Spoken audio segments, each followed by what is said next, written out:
Yo, what's going on, Geek Corner? This is your boy Earth Smack, the mad scientist. So welcome back to the Orange Phoenix Media channel and another episode of Nerd Talk. Today is a very special day because I've been chasing this person for the past few months. Okay, and finally she answered some DMs. So now I have her on the show, and we're gonna have a jam-packed show for you guys today. But to give you a little bit of insight on who this person is. Now, she's currently working on Chicago Fire. She have done work on Good Girls, The Act, Chicago Justice, and Melrose Place. And this is Britt Perkins, otherwise known as Stinglikeabea. What's going on with you, Britt? Thank you for the lovely. I wish my little PA work was on there too, but it isn't. Go ahead The and stand on throwback that. to my. Oh my God, I did some random PA work when I was in LA. I had worked, I don't know if anybody remember that weird phase when everybody was watching like redneck comedy. Yes. I did a little stint on Bill Engvall, the Bill Engvall show. Wow. Uh, CSI New York. I did a day on that. I was just like doing random PA work when I was living in LA, and I was just bouncing because I was working in the mailroom. And back in it was at CBS Radford, which was a center in Studio City, California. And so while I was working in the mailroom, I used to just take like day play jobs. I used to just pop in, boom, boom, boom. Like, oh, okay, yes, I could do like I could do 8 hours. I could do, yes, I would go pick up the pie. It's just like stuff like that.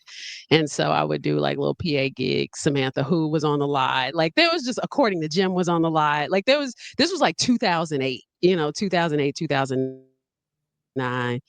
And and then that's how I ended up getting in the industry. So I was just like popping into shows randomly. At the time, it was like The Game. I don't know if Yeah. anybody remembers that show. It was like Mara Brock Akil, who, Are you serious? um, and I ran.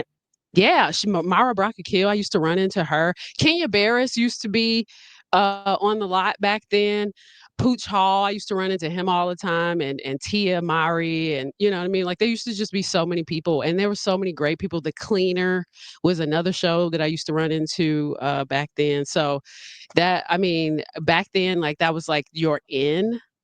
It was like how you got into the industry, which was like, okay, you need to first get in the mailroom, and you Right. would meet all these great production people. And so how I got into the industry was from actually Everybody Hates Chris was just canceled. And so I had met the accountants on that show. They really, really liked me. And they were like, hey, do you want to do Melrose Place with us? It was the reboot. Yeah. And I happen to be super obsessed, funny, super obsessed with the movie Cloverfield. Super obsessed with the movie Cloverfield. Right. Wow. Okay. And God, I cannot remember the actress name, but her name was shit, I cannot remember her name. But she was one of the actors. She plays the girlfriend of the brother. Did you watch the movie Cloverfield? Bits and pieces, but I Do you did remember not the movie finish Cloverfield. Cloverfield? Yeah, because Oh, it was you like please watch it. You just watch it. Just I know. Well, that's a whole different conversation, and I don't want to mess up your podcast. But I'll no, no, say no, no. this: You're I good. was It's free. obsessed. It's free reign. Okay, I was obsessed with that movie. One, two. I went to high school with the brother of the lead actor. Right. So Yeah. Michael Stahl David, his brother. Andrew Stahl David. I went to high school with him. And so I knew, and mind you, I'm in Chicago. So that was just like a weird connection. And Yeah. so just so happened one of the actresses was on Melrose Place. And so I ended up getting that job. And that is how I ended up getting into like accounting. And from accounting, I just kept going. It was just like, okay, fine. I guess this is what I do now. It's like this Yeah. is just what I do. And so, PA work was how but I wanted to be a producer, which was how which is what we talked about. I kind of got into like independence. I was doing that for a period. 2008, 2009, 2010, 2011 was nice little chunk of time to do independence because everybody was doing independence. Even Hollywood liked independence at that time. So Yeah. I was like Yeah. sleeping on Definitely. friends' couches back then, real Would broke. you? That was like College years, man. That's college time because I feel like college is like the brokest time of your life because you reduce to ramen Yeah, noodles and that what. was like $5 foot long every day.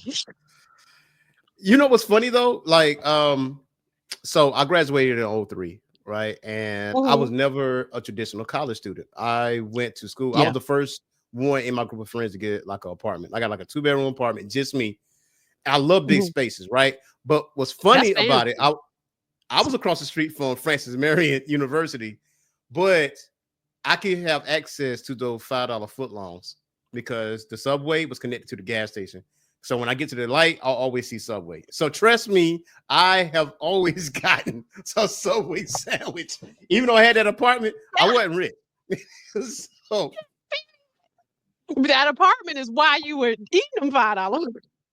easily, Exactly. e- You get easily. the combo with the drink, please. Yes, Period. Like yeah, it was fantastic. That was a great time to be broke, actually. it was. It was. Never knew broke could be so fun. I know, I know, I know. So anyway, but that's kind of just like a little glimpse of how I random. Well, I wasn't even random because I was a film student, but how Mhm. I kind of segued into being a film worker, and I didn't really like set. So, set, even being a PA, it's like no. I mean, no disrespect to set workers, but I was like, no, I'm good. Like, I just never was one of those people that like being yelled at. Like, I Yeah. was like, I don't like this. I just like, I'm good. Like, stop yelling at me. So when I was on CSI New York, I had a gig where I had to run up and down, like, at the studios, they have like those really long stairs. I used to have to Gary Sinise was on that show. I had to Mhm. run up and down those stairs for like some episode where it was like a tennis thing and they were filming it on the second level of the lot. And I had to tell the people above to be quiet. So I had to keep running up those stairs. And I was like, okay, this sucks. Like, this sucks. This is like the worst day of my life. It's 103 degrees. It's Yikes. hot. Like, so I was like, yeah, this isn't for me. But my sister works on set, and my mom's in the industry, my sister's in the industry, so I'm grateful. I'm not mad for the choices I made because I was able to get them in the industry. So it is So what it wait, so is. this is like a family thing. So what? So you say your sister is on set? My sister is a beast. So my sister works in wardrobe. Okay. My sister's work. I think when you did the live with me, I don't remember if it was you, if it was somebody else. When somebody was like, "Who are you?" I was like, "The question is, who is my sister?" I mean, my sister has dressed like Michael Fassbender. She's dressed Forrest Whitaker. She's worked with oh my God, what is her name with the really pale um so I hate to say this, from Constantine. She played the angel. Oh crap! I know who you're talking about. Gabriel. Yeah, bro. Yeah, I know Um, who you're talking about. she was the Ooh. nicest lady in the world. Like, she treated my sister so well. My sister's worked with her. My sister has worked with so many freaking people. My mom's worked with Keanu Reeves. Like, like my sister and my sister's worked on a lot of shows here in Chicago and in other states because she's worked in wardrobe and she's worked on set. And so she went from being a costume PA to being like a set costumer, and she went from working background to working principal. So she's worked with like above the line principal cast members. And so she's, you know, touched people's feet and like dressed people and had like strong relationships with people for months on end. And some of the stories that I hear from her, obviously as an office worker, such a different experience because a lot of people don't come in and talk to me. Honestly, people are scared of me, which is a totally different relationship because I deal with money. So people Yeah. are kind of apprehensive to talk to me because they're always fearful that I'm going to do something to them, which I'm like, yo, like that's my job. Like, I'm not, I, I'm legally obligated to pay you. Yeah. I don't know what environment you come from where you think that I'm just going to be like, yeah, I'm not going to pay you today, but I got to pay you. Um, but there are some, obviously hostile environments where people don't get paid. I do get that. But my sister, has worked on so many different sets. She's worked theater as well, you know. She's done the Harry Potter show. She's done Wicked. She's my sister's been busy. And she's younger than me. My sister's 6 years younger than me. Oh wow. So, yeah, I joke and I call her Jamaican because we joke and call her. You remember the show? You remember in Living Color? Hey, man. Yeah, man. Yes. Yes. I have the entire series like under my TV. Exactly. 15 teens. We joke like about my sister because she has like all the jobs. Like she knows how to do all the things. Um, we were at dinner yesterday and she noticed that the busboys, like his belt loop, she noticed that he missed a loop. She Mhm. was like, I can't focus. He missed the loop in his belt. And she was like, I almost called last looks. She can't turn it off. She can't turn it off. So like I'm super proud of her. And yeah, she's a mover. She's a Oh, mover. She she the love of the game. And Tilda Swinton. That's her name. Tilda Swinton. Yes, Yeah. Tilda Swinton. She's a lovely, lovely lady, and much respect to her. Forrest Whitaker too. My sister had a great relationship with Forrest Whitaker. He did Emperor Ocean Park with my sister, and my sister had a little stint on the one he's doing in New York, the big one, Harlem. What's Yes. the Godfather of Harlem? Godfather So Harlem. yeah, yep. So yeah, I mean, I think it's great, kind of like living vicariously through her a little bit. I get all the cool stories through her. Hmm. All of my like celebrity stories were like accidental 100 years ago before anybody was anybody. Uh, Hmm. but and now it's just like I'm very blasé about it too. I think that's the cool thing about being in the industry too, is that you could just look at these people as being human. These people are like, whatever. They're just people. I no longer get that. You go to so many parties at some point, you're like, whatever. All right, cool. Yeah, Yeah, Dick Wolf and here. I think it's You like know? so cool because if you so like blasé about it, I think that makes you more approachable. Like when it comes to Mhm. actors or actresses that's in the industry, it's like, oh, this person's cool, this person's not starstruck, or whatever the case may be. Whenever they see him. Now back to you though, like you currently Yeah. working on Chicago Fire. So what was Yes. that? What is that experience like for you? Yeah, Getting I started love on it. that and still working on Chicago Fire. Yeah, I've been on it since the pilot. Um, being on it that long and kind of working up the ranks for that long, because like that's the thing. Like when I started on it, I was a clerk, so I had Hmm. been on it since 2012. And honestly, like it was a gig that I decided to take it begrudgingly because I wanted to be a filmmaker. I was desperate to not actually get a job. The goal was not to get a job. The goal was to make a movie. And we had been doing a lot of grunt work. Like, and this is what I was going to tell you too. We were like trying to meet up. We had met up with Melody Hobson, who is George Lucas's, and by we, I mean my producer partner at the time, who I was trying to make this project with. We had met Yeah. up with Melody Hobson, who is George Lucas's current wife. She was with him at the time. We were also cool with Ryan Johnson, the director of Looper. We had met him back when he was doing Brick. When he had just finished Brick, he was doing Brothers Bloom. Um, and what actually we ended up being cool enough with him where he was kind of just like able to kind of read some of the stuff that we were doing, and so we were trying to produce a really big project, right? And so unfortunately and I'm saying unfortunately because we are two black females, like my Yeah. producer partner, and she was my director and my writer as well, and I was a producer on it.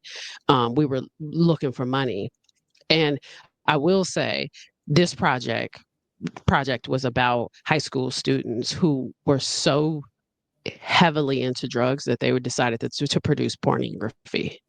That was the project, Okay. right? Which was risque. Like that I was yeah. risque. Yeah. It was salacious, but it was also incredibly artistic. It was a beautiful script. It was something we wanted to do. And we had We had did a visual for it. We had did treatments for it. We were doing all this stuff. We were trying to get some money for it. We had met up with Melody Hobson. We were meeting up with a bunch of different people in Chicago. We were just doing a lot. But I Yeah. think the problem was like, and we tried that for 2 years. Like I left LA. I quit Melrose Place. Wow. Quit. I was like, Yeah. I'm leaving. I want to do this. And so my friend at the time, her dad was super supportive. And he was like, I'll pay you all to like to eat. To eat. He was like, I'm not going to Okay. pay you a salary, but like $5 foot long, pay you all. Yeah. And so I lived in her mom's basement for a year with Mm-hmm. her, and we struggled to get that project done like every day. We did as much as we like just every day. And we were meeting people all the time. And we knew we had a small window, right? Because Mm-hmm. we had just left film school and we felt like if we didn't do it now, when were we? Right? Like if we Yeah. don't do it now, we start working, we're gonna get comfortable and we're gonna be screwed. And so we went ahead and we did it. And then I got to a point where I was like, I can't keep relying on your dad. Like, it just feels wrong. I'm living in your mom's basement.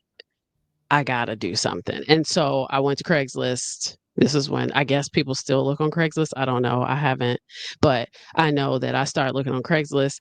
And oddly, Chicago Fire's job was on Craigslist. It was weird. But What? what was weird, now here's the crazy part. It wasn't listed as that. Okay. Wasn't listed as that. Like I was looking for because I had an accounting background at that point on Melrose Mm-hmm. Place. I was specifically just looking for like general manager, office manager, whatever. And obviously I'm in Chicago already. I'm not expecting television work because Dark Knight had already left. Public Enemies was here.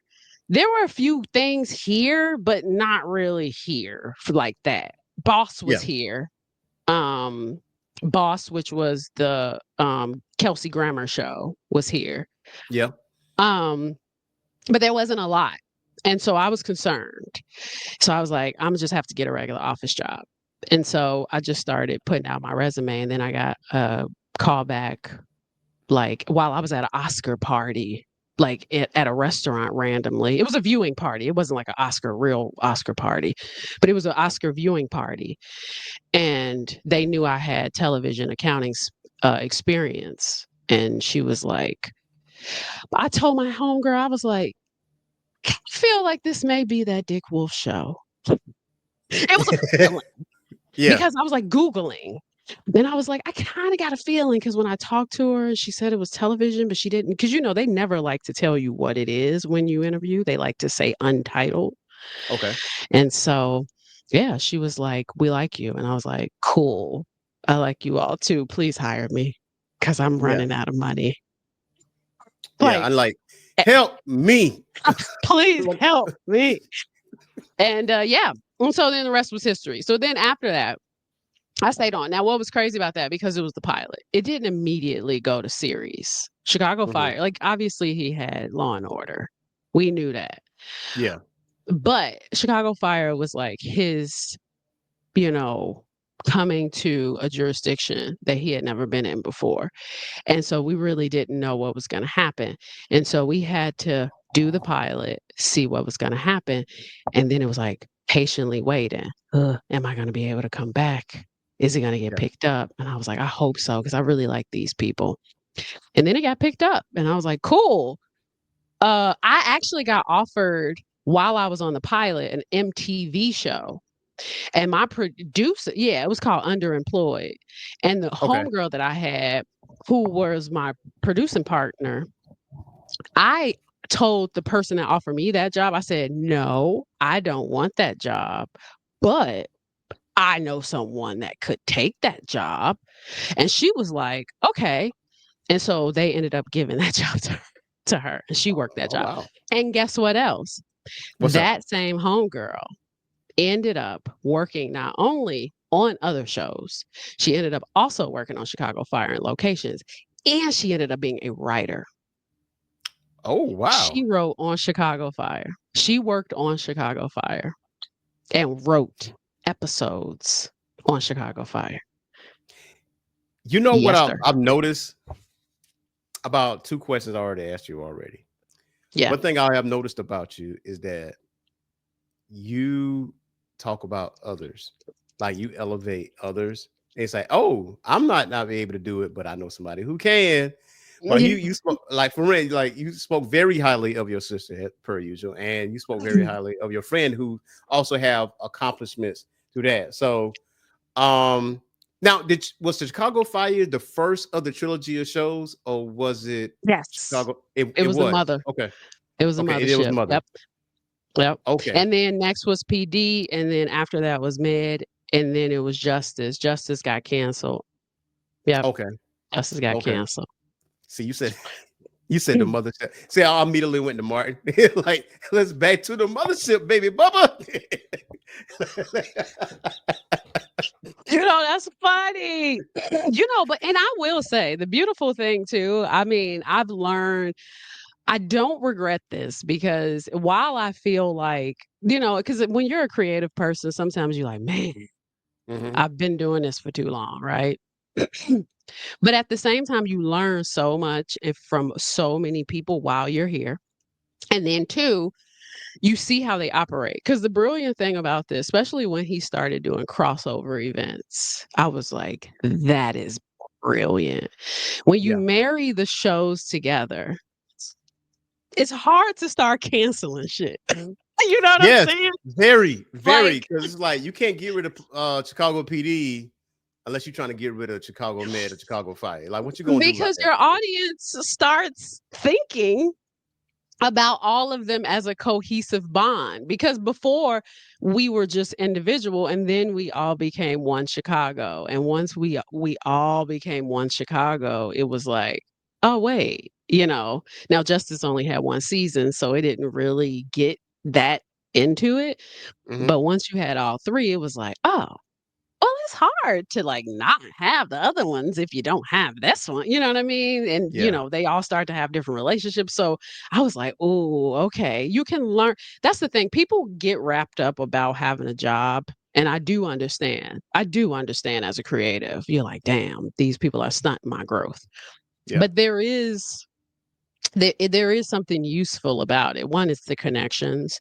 And two, when you are in the right rooms and you have the right relationships, there's a lot you can learn from these people because they will talk to you. They'll talk to you. Yeah. I I, mean, I think the other person outside of Dick Wolf will be Shonda Rhimes. That's the other person too. ooh, But she's not going to be without a job. I'm gonna tell you that. Never, ever yeah, going to be out of a job. I mean, I know at one point absolutely. on Thursday, every show that was on Thursday on ABC, Shonda Rhimes, Shonda Rhimes, Shonda Rhimes, Shonda Rhimes. It was Yeah, like boom, boom, boom. yeah, And yeah, they might had a crossover event, but it wasn't at to the effect of the Chicago series. yeah. Um, And I yeah. think the only other one I was just, and not to cut you off, but the only other one before I lose this thought, and I was just talking to my mom about it because Mhm. Andrea Newman, who is a creator, or she's a executive producer on my current on Fire, she also did 24, which was another show that I really loved with Kiefer Sutherland. Right? Oh my Sensational. God. Sensational. Oh my God. Oh my God. And I Yeah. actually, when I was in LA, I watched them speak. I'm talking, oh my God. They she did that show. She was a showrunner on that. Mhm. I was telling my mom, I was like, what was so brilliant about that is the fact they did that show in real time. That required a 24 episode pickup. Like you had to give that a 24 episode pickup, which is Indeed. now unheard of. Like we get 22 episodes, 21, like Fire and PD and Meg gets 20, 21, 22. Dick Wolf still gets high number pickups. Netflix, all of these other ones, 8, 10, 13, they get low number pickups. They don't want to give these shows a lot of money. Could They they'll don't want to cancel them give these bitches in a shows heartbeat. The Get Down, I'm 3 still salty seasons. about that. get down. I mean, but even like some really, really good shows, you'd be like, dang, that's off. That's four Yeah, seasons, 3 seasons, and they're short. But like we're going into our 14th season. We just got our 14th season pickup, 21 episodes. And the only reason why we don't have 22 episodes is because of the Olympics. yeah. And that is it. You see what I'm saying? Hmm. 24, what, 8, 9 seasons, whatever that had. They were giving them bad boys 24 because why? You got to have 24. Sorry, we're doing 24 hours in a Yeah, day. You yeah, got to have 24. You got yeah. to have 24 episodes. And let me tell you, one of my goals is to watch a season of 24 in 24 hours. Like this to do the 24-hour session. You know what Oh, I'm saying? Because it's like it's such a unique thing. That was such a unique series because it within that hour, these are the events that took place in within this hour, right? So yeah. I kind of like want to experience what Jack Bauer was experiencing those 24 hours. Yeah. Didn't take my ass to sleep, but but I look, and I hate to say it, I will say the third season is the season. My homegirl, that same producing partner, called me that third season. Ryan Chappelle was killed. That's the season that killed. That season hurts me every single time. And I don't know if you remember that season.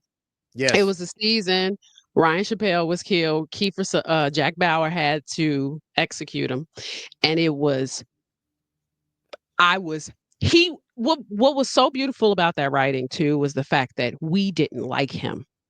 We yeah, didn't like Ryan Chappelle. We didn't like him as a character for so long. And that guy, I can't even remember the terrorist's name, but that guy called and he said, "Hey Jack, you're gonna have to off him. That's the only way." yeah, And we felt something. And that is when you know you got some good writing because I cried. My homegirl called me, and when I picked up, I was boo hooing. She thought somebody in my family died. I said, I can't believe I can't. I mean, I'm talking ugly, weeping. And she was yeah. like, Brittany, what is wrong? What's wrong? I was like, Ryan, he just killed Ryan. He just She was like, "Bitch, bye." It's on the phone. It's like, nah, like get off my phone. And they did the silent clock at the end. Oh, that Every was good. time they did the silent clock, you knew. I was like, "This is the most dramatic thing you could ever do." Is Yeah, every end of every episode, you do that beep, beep, beep, and then this one time you kill this character, you don't do it to this yep. day. Every now and again, when I want to feel something, I Hmm. pull up that episode on YouTube. Hey, you want to? I want to hurt again. So I'm gonna go over here, and I'm gonna feel it And like right here. Andrea was in the office, and I was like, "Damn, I can't remember if she was producing at that point, but I keep wanting to pull her aside and be like, Why? why you do that?" Like, why? Like why? You know It's who else was in the office the other day? Not the other day, but he directs sometime. mm, Tony, Tony Almeida.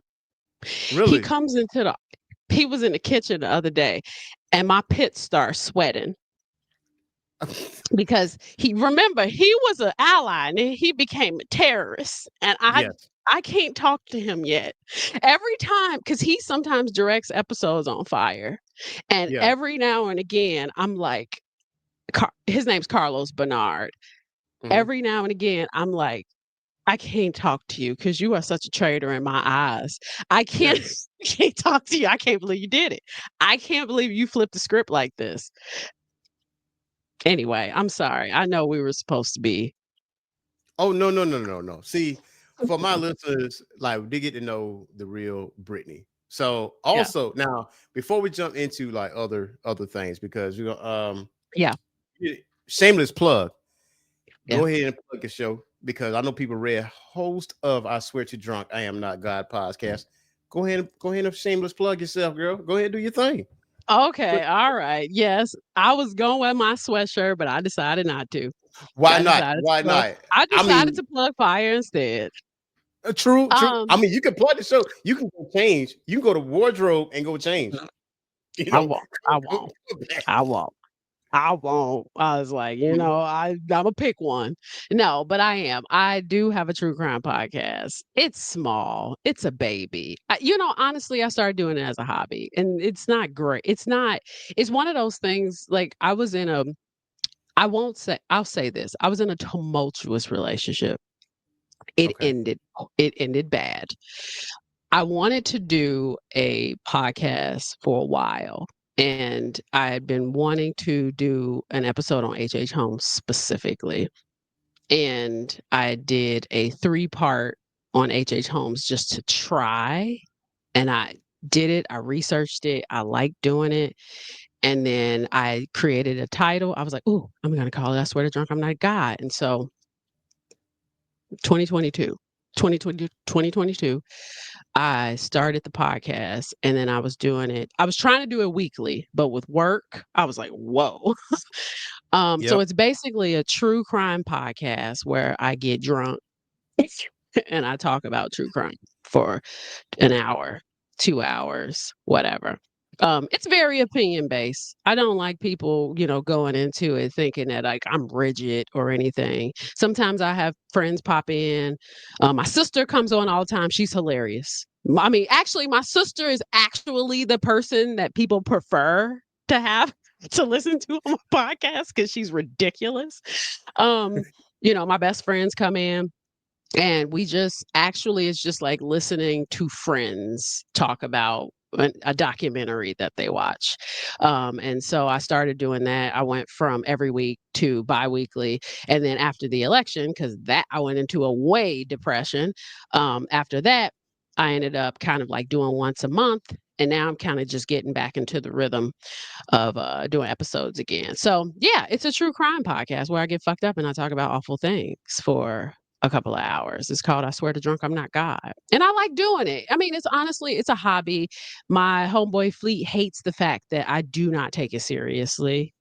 But that is also why I enjoy it so much is because I don't take it You don't take it. because You I don't don't take it take it seriously.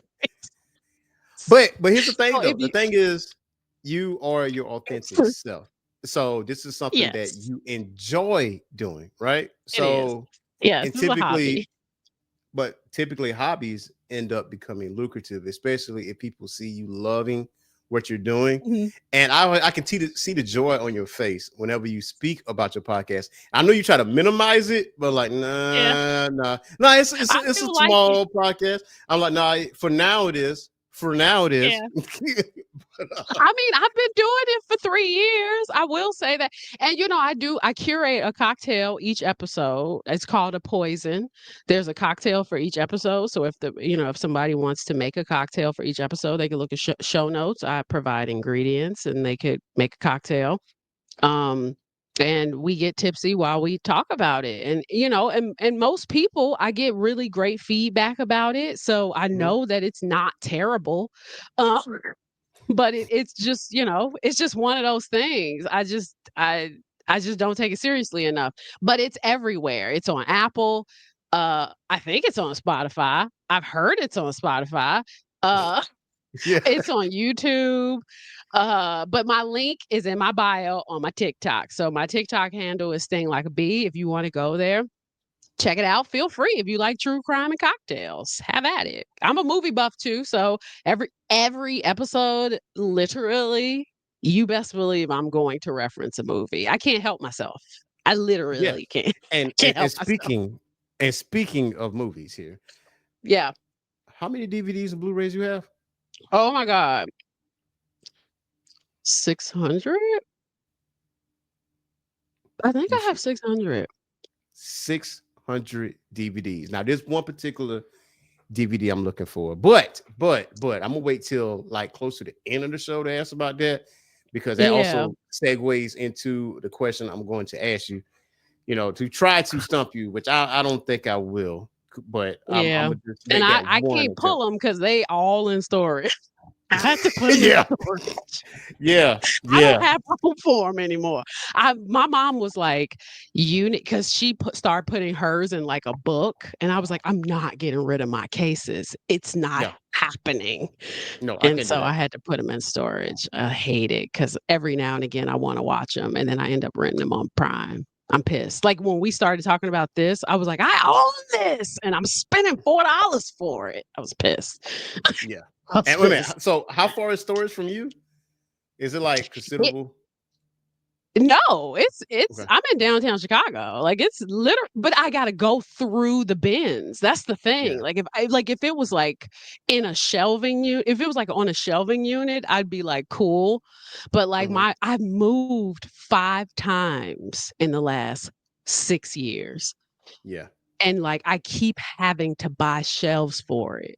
And so at some point I was just like, I pull out the movies, like Citizen Kane is in my living Mhm. room because for some reason I always wanna watch that, and, Yeah. like Maltese Falcon, like, there's a couple of them I always pull out because I like film noirs, but there are some that I'm just like, "Damn, I own that," and then I Now I end gotta up run renting that. it. It's like I gotta spend my money, man. That's Waste crazy. the And it's money. right over there. It's right over It's there. so So infuriating. I understand. I understand. I don't have half is what you have, and I call myself a movie buff. I don't hold a candle, Mm. ladies and gentlemen. I do not hold a candle to Brett. Okay, when she told me 600 DVDs, I was like, oh shit. I'm like, yeah, I don't, I'm not worth Yeah. it. That was back the previously viewed section at Blockbusters. The Virgin Records, bin was my friend back in the day. You hear me? Hollywood Ooh, Video, all of it. I used to be yeah, up in there. yeah. Yeah. I think Walmart still got those bargain bins for DVDs or whatever. Mhm. Sometimes I rummage through there. I'm like, ooh, and I get that out of there.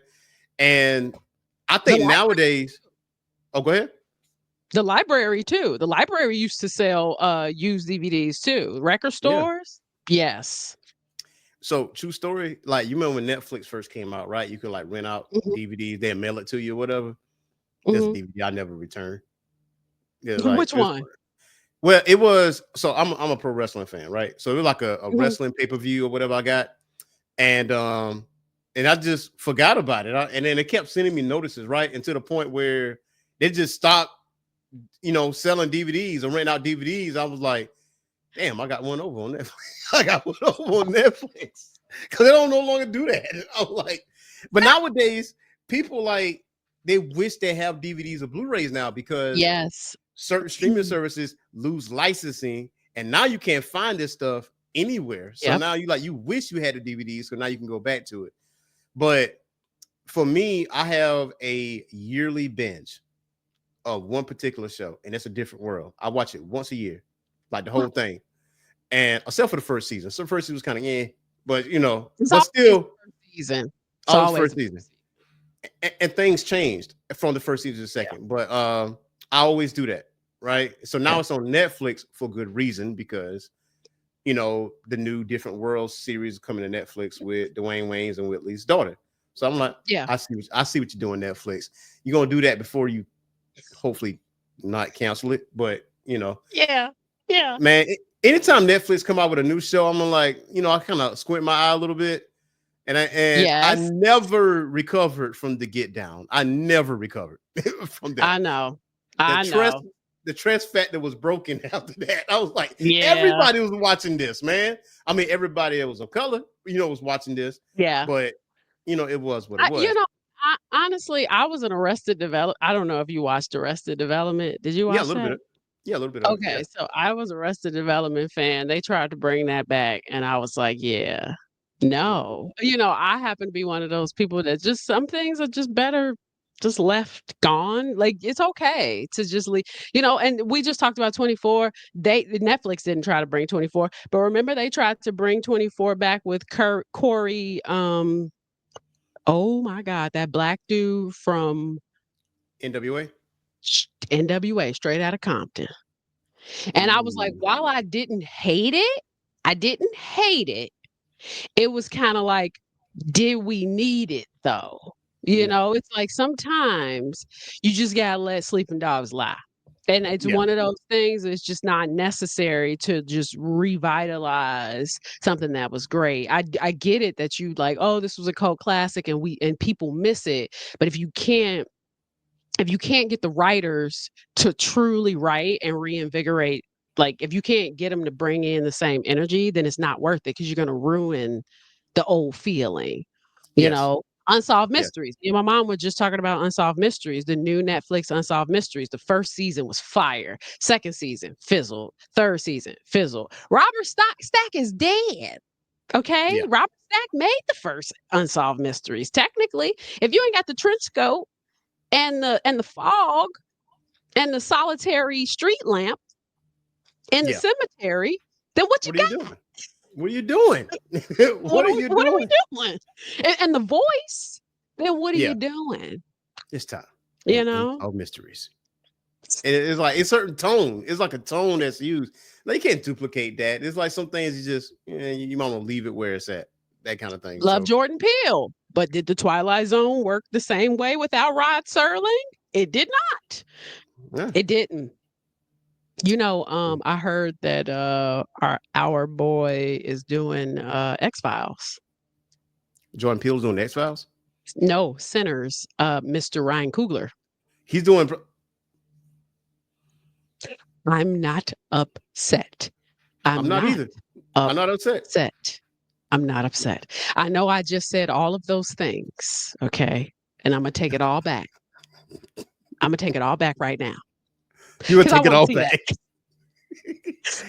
I was Listen, just in my storage unit, honestly, and I got my X Files poster, and I almost brought it back home because I freaking love the X Files. I was like, "Ma, Ryan Coogler's doing the X Files." so look, I got a perfect response to this when you gave me that information that Ryan Coogler was gonna possibly do X Files. My Yeah. reaction to that is, That was no bar. I'm ready for that. You can send that here. You can send that. You Yes. can break that. Yes. You can break that. Yes. Like, Yes. man, dang, that got me excited now. I That would be dope mean, because I even heard rumors that Jordan Peele. Have you ever seen Gargoyles? Like that was on Disney, like the series. yes, Yeah, 1,000 years ago. yeah. So I heard that he's actually trying to do like a live action one. Um, Oh. because remember now, Gargoyles never really finished. It's on Disney Plus now if you want to watch it. But that Yeah. series is such ahead of its time. Mhm. Like watching it as a child, there's some elements that just went whew. Like they talked Kind about of gun scary. violence. Shit. Yeah, it Yeah. was like they talked about gun violence because I think one of it's not Hudson. Maybe it was Brooklyn. I think Brooklyn, maybe. Don't crucify me in the comments.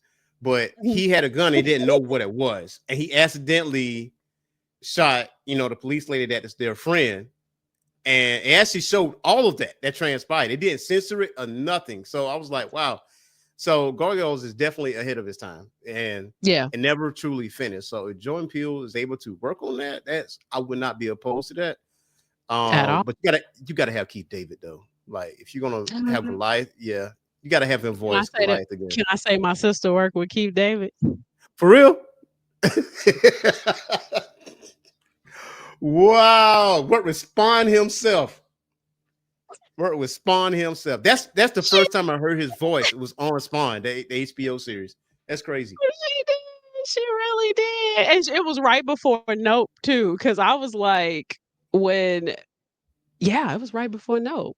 Because I was like, I was like, I think I was either about to go see Nope.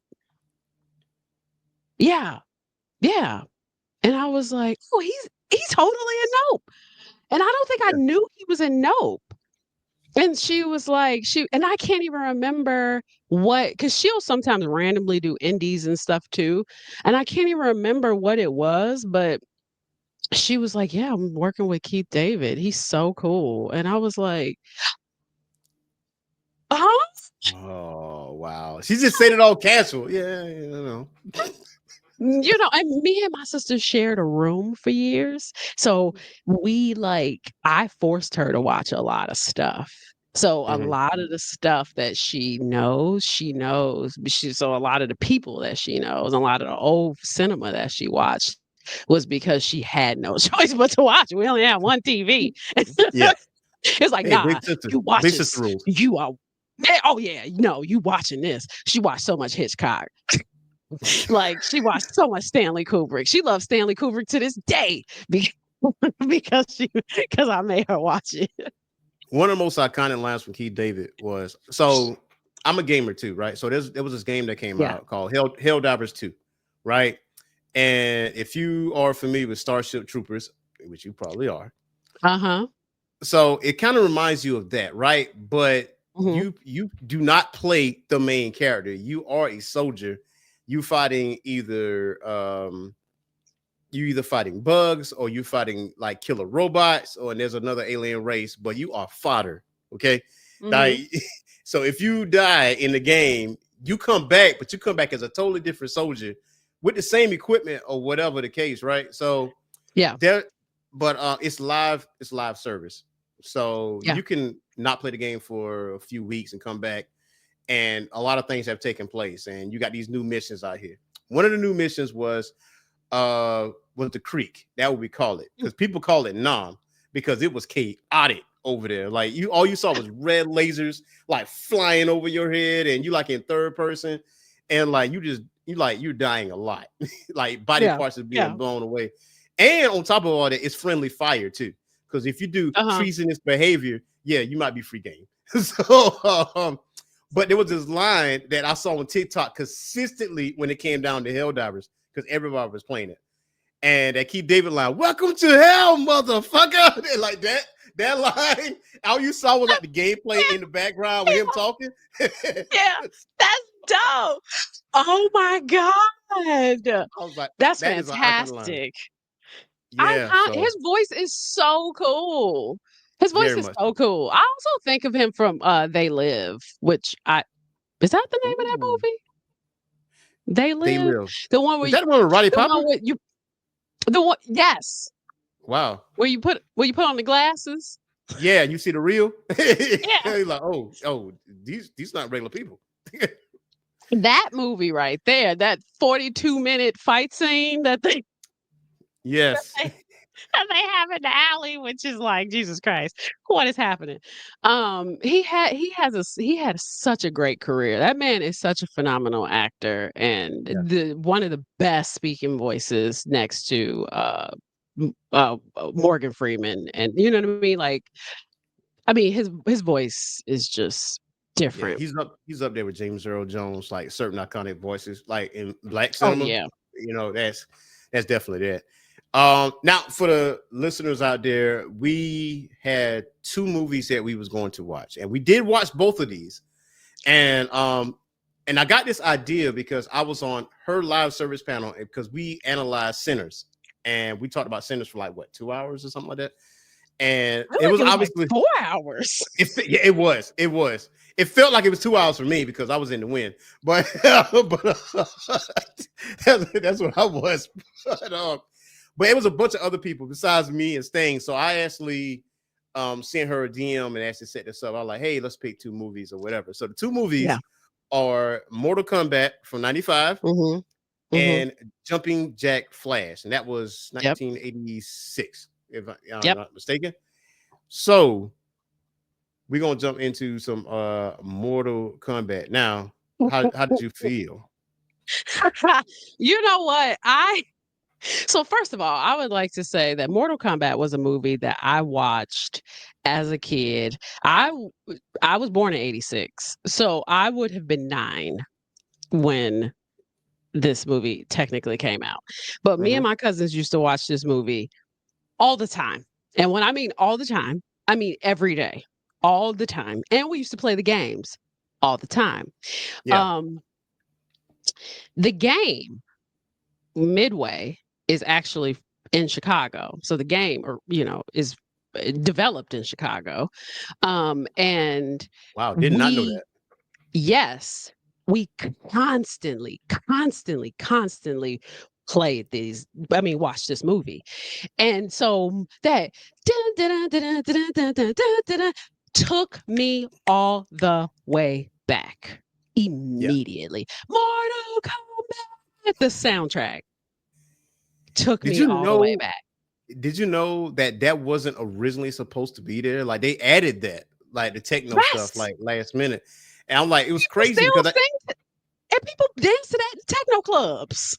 you're right. Yeah. Mhm. I'm like, man, whoever did this was a genius, man. Because okay, so I was 10 at the time when this came out, Yeah, but I'll never forget it. I was at my aunt's house and she had DirecTV.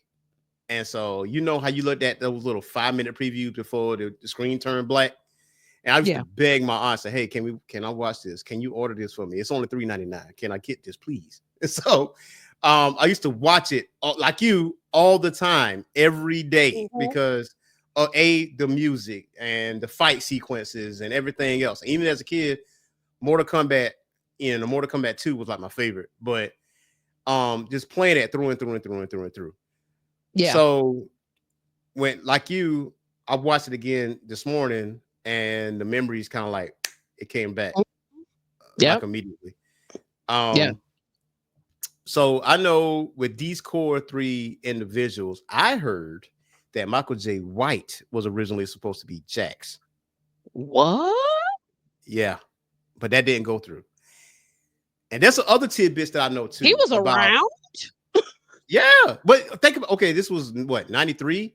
Spawn came out in what, 95, 96? It was the 90s. Oh yeah, yeah, that's true. Yeah. That's So true. he That's was true. still there.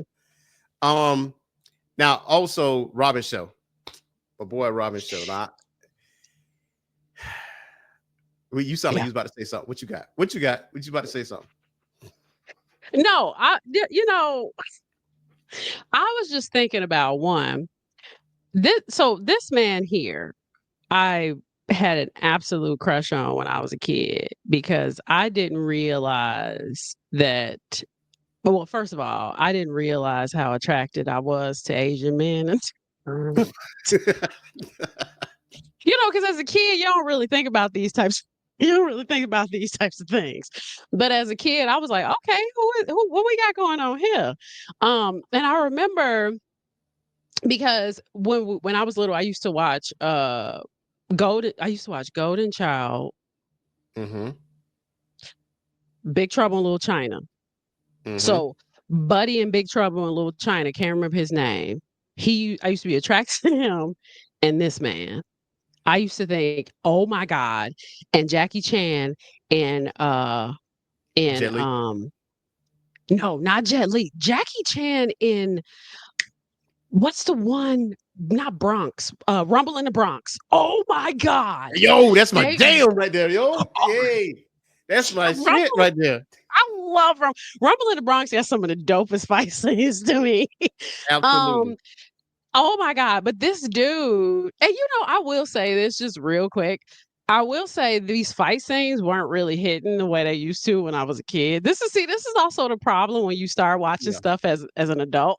Yeah. Because you're See? like, because even Johnny Cage, I was like, I remember thinking he was a lot cooler as a kid. He kind of felt like Tom Cruise back then.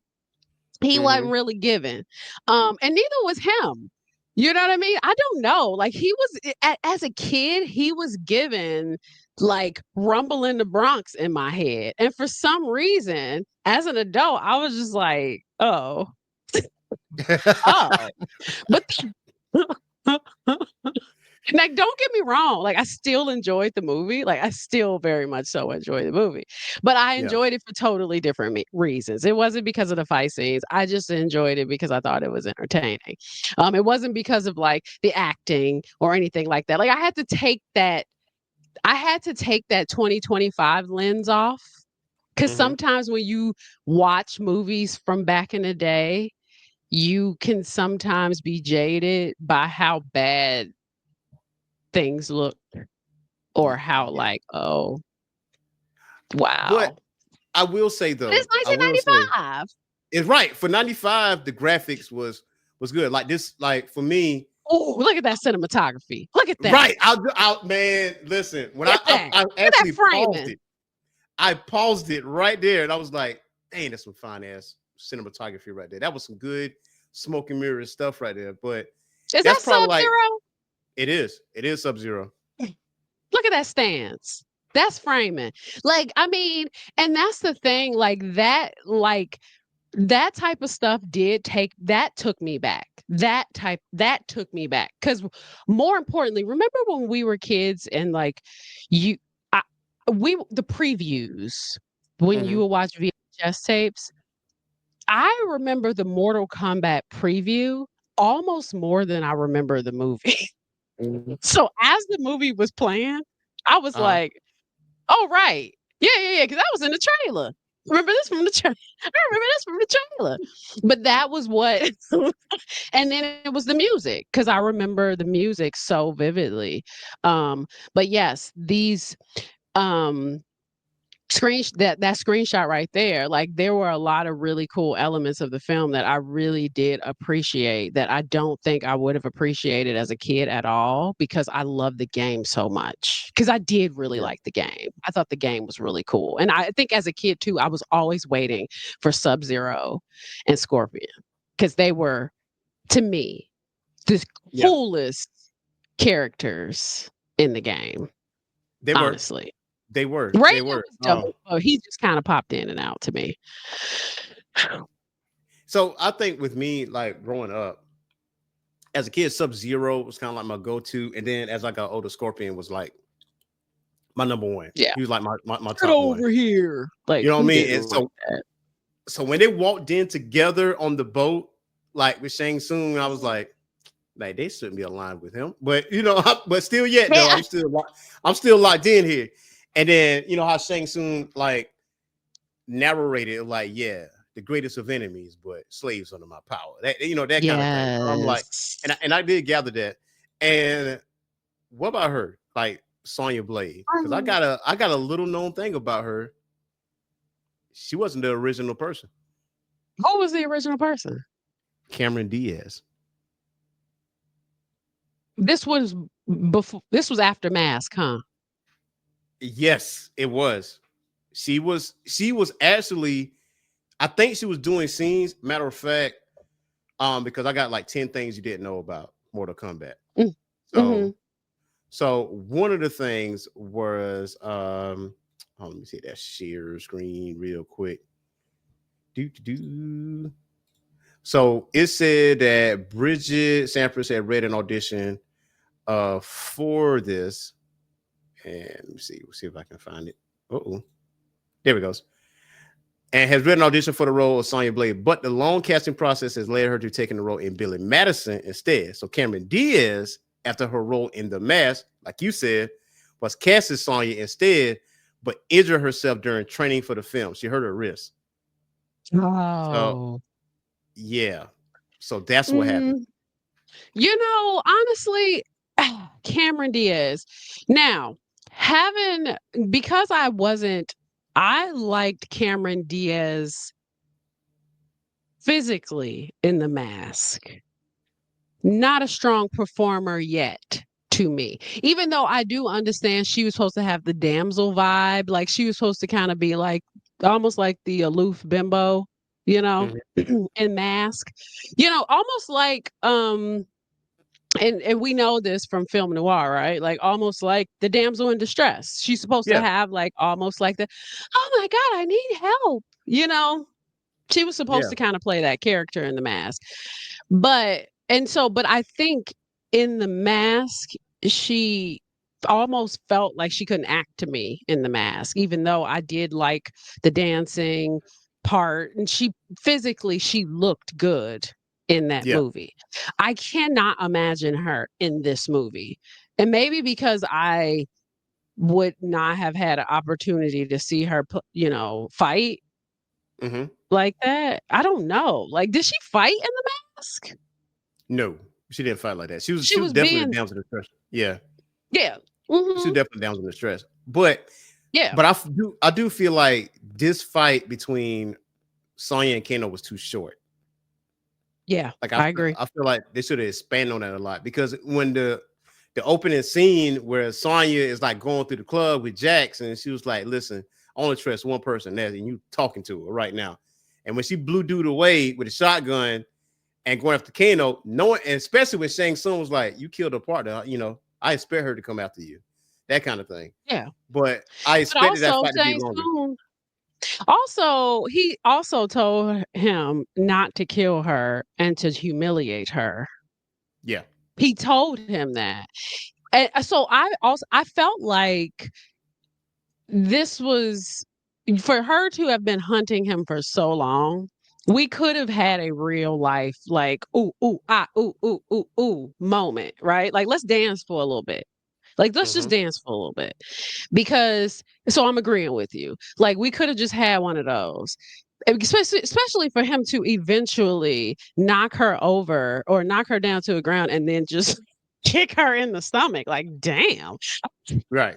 He said don't hurt her. You ended up basically knocking her down to the ground and kicking her in the stomach anyway.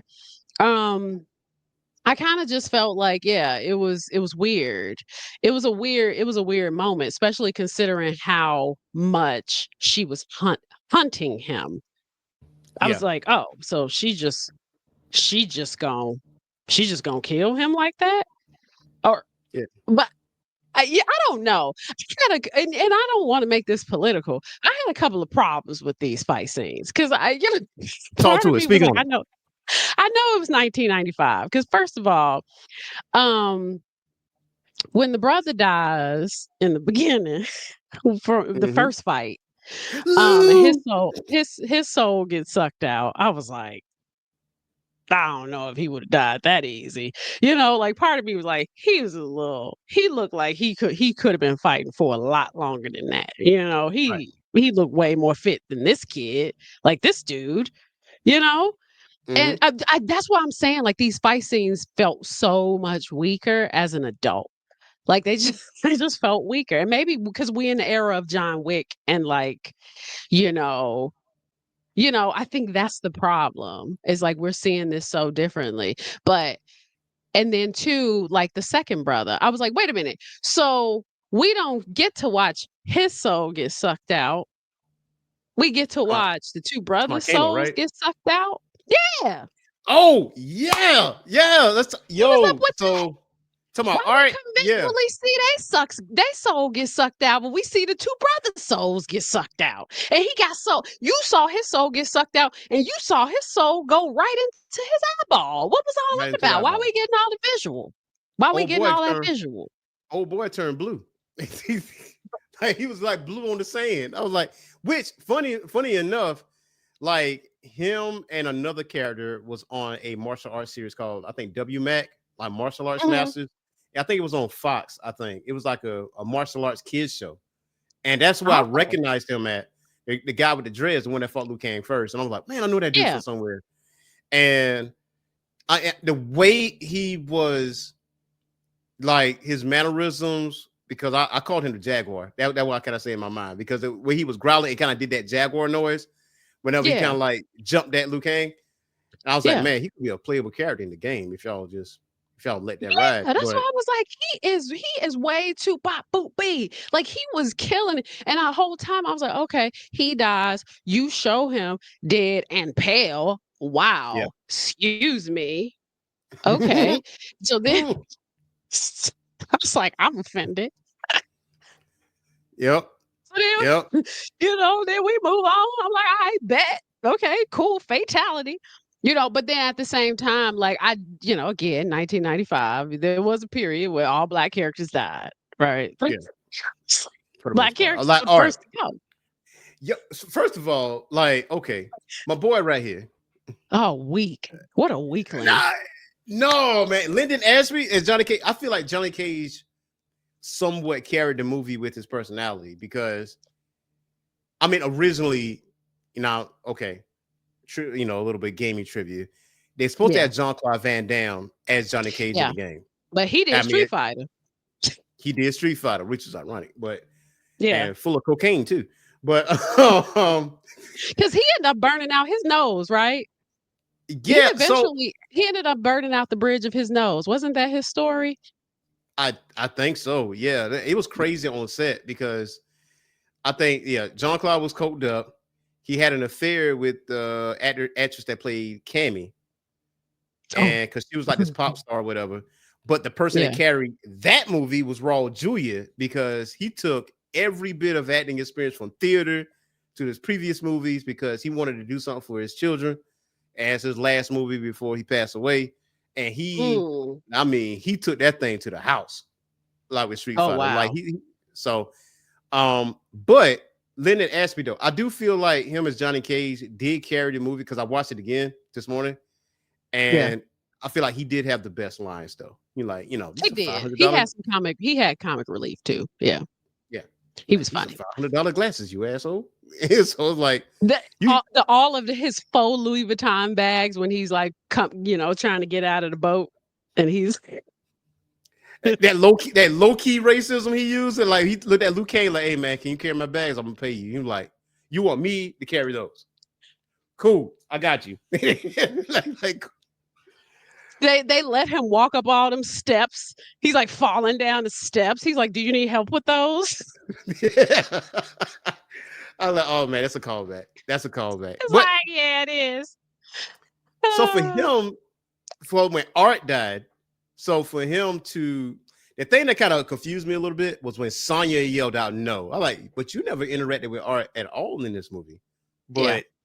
Johnny Cage did, maybe twice. But I feel like to make that death more impactful, you should have had Art with y'all as y'all were sneaking around the castle and y'all was listening to Goro and Shang Tsung, and then once that happened, once Art dies there, okay, that left a little bit more impact to that, because Yeah. we would have got a chance to Art just from the pier to the sneaking in and to dying, and then now you happy that Johnny Cage, whooped Goro's ass. But And also, I couldn't help but think this whole time y'all was sneaking around, like, they can't tell y'all eavesdropping. So, I mean, I know I'm supposed to be suspending my disbelief, but at the same time, I was like, isn't he supposed to be like a god in a way? Like, he don't know that there's people in this room. There's 3 whole people in this room, like eavesdropping. Goro don't know. Shang Tsung don't know. Nobody knows that. I mean, I get, what's the red-eyed dude's name? Kano?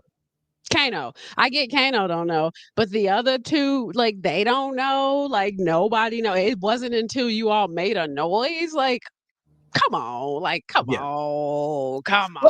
But Shang Tsung is not a god. He's a sorcerer. So he's not He's a like, sorcerer, sure. right. Yeah. But when you heard that pebble, he was like, you Yeah. are not alone. It's like, but you got the souls in you of every person that lost. Like, come on. Like, you can't hear?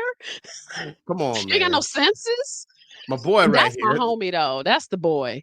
I ain't gonna hold you. He give evil, that I hate to say it. I hate the evil Asian archetype.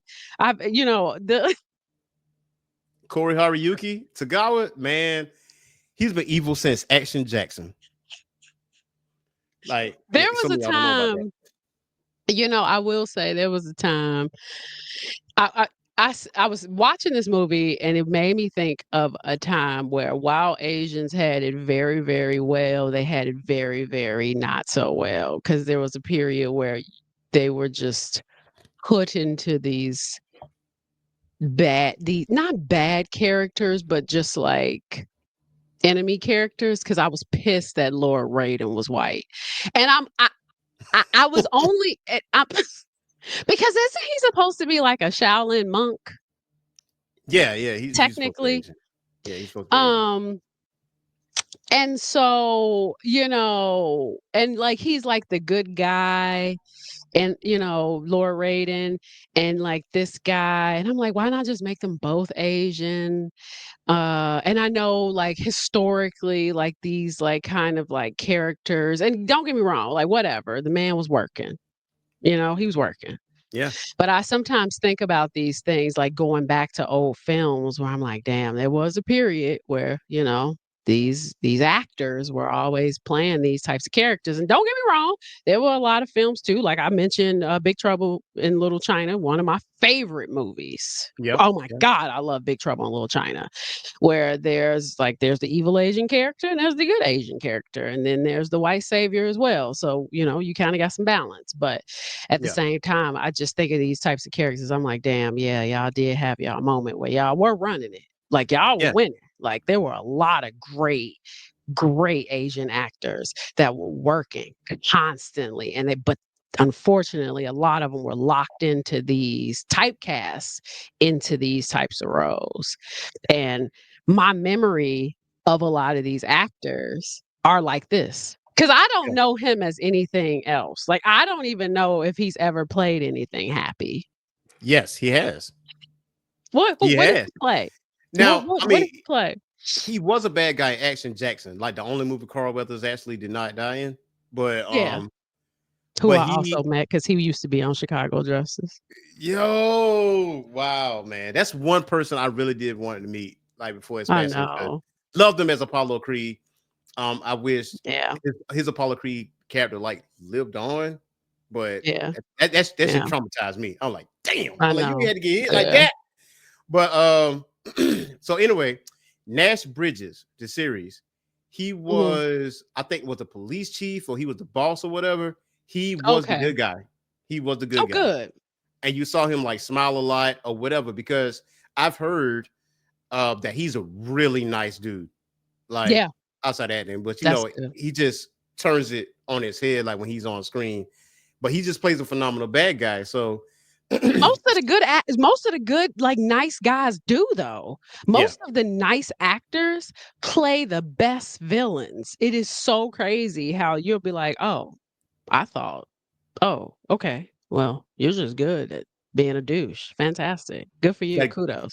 Got to get that evil out somehow. Just put it on camera. Put it on camera. Now that I got it out my system, I'm gonna flesh this out.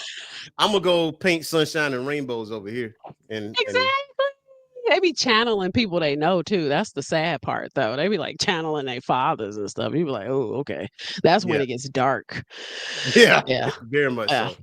Speaking of dark, this guy, like Trevor Goddard.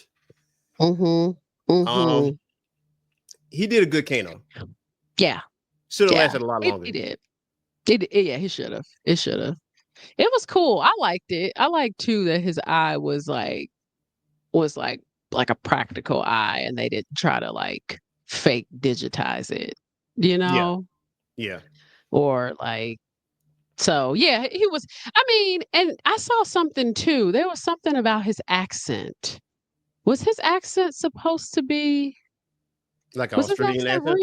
Yeah. Was his accent supposed to be real? Yeah, he did have like some sort of Australian accent, but you never heard his voice in the game, so you can actually do anything with that. Okay, honestly, he just took it and ran with it, pretty much. So yeah, I mean, but it actually stuck though, because like now playing Mortal Kombat now, Kano has that type of accent, like he talks, you know what I mean? So that actually stuck along the way. Matter of fact, Corey Hiroyuki, when they did Mortal Kombat 1, he is the voice of Shang Tsung. So when they did like the young Shang Tsung, it has his facial features and his voice. So they actually hark back. Cool. Yeah, they actually hark back to 95. But boy, Scorpion, the best fight, one of the best fights in the game, not in the game, in the movie. Yeah. The close-up of I was like, that's real brave for y'all to show the close-up of that hand. I respect that. That's when you're like, we confident in our CGI. We gonna show the close-up. When he showed the close-up of that hand opening and that bad boy popping out, I was like, no, that's right. They were like, we worked hard. Okay. Yeah. We did this hard. We did this. And when it opened up, it flew out and it hit that tree. I was like, look here. That is 1995 graphics. I was impressed. Like as a kid and now. I was like, this is 1995? I really was. I was thoroughly impressed. I was like, I know that's right. I actually think I clapped. I was like, kudos. Well, first of all, he was one of my favorite characters. Mhm. I thought it was also dope that, because of budget, as far as the game, they just took the outfits of these guys. They just basically changed the color of the template.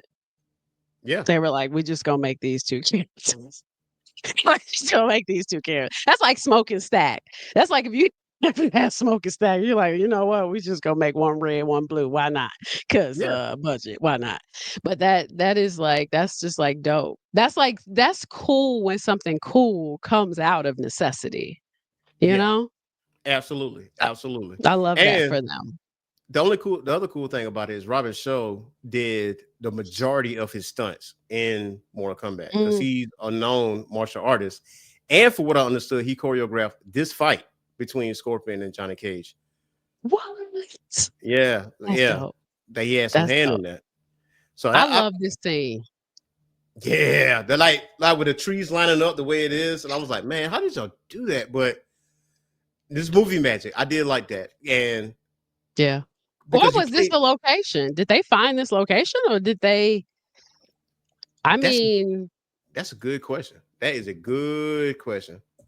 Matter of fact, because I'm it gonna depends do it. on where they filmed. Because if they found that location, I mean, there are some forests that are like that. So in Asia, at least, I don't know where they filmed this. Oh, like with the trees lined up. So Unless it unless it's a backdrop, it could be a backdrop, a so it was in backing. Thailand. It's like Phra Nang Beach. There's Rayleigh Bay, Ayutthaya, and Wat Phra Si Sanfet. So those Okay. yeah. So all of that was in all that was in Thailand. So yeah. So that forestry is somewhere over there. See So that? Look at that. That was real. I mean, it does not look fake. I mean, and if it was fake in '95, we would be able to tell. I mean, yeah. you can even tell by the lighting that is real. I also love just how he looks in this still. His eyes, the mask, everything. Yo, You the know. eyes. You had to nail the It's eyes because it was like all white. He did not have pupils. mm-hmm. So Yeah. and there were another brave feat. They actually did a close-up on his eyes and him squinting. Like Yes. whenever he like lost his spirit, he was like, Yes. I was like, Yes. okay, Yes. okay, okay. Kudos. Kudos. Shout out I to mean, and them. I will say I was yesterday years old when I found out that the director did Resident Evil.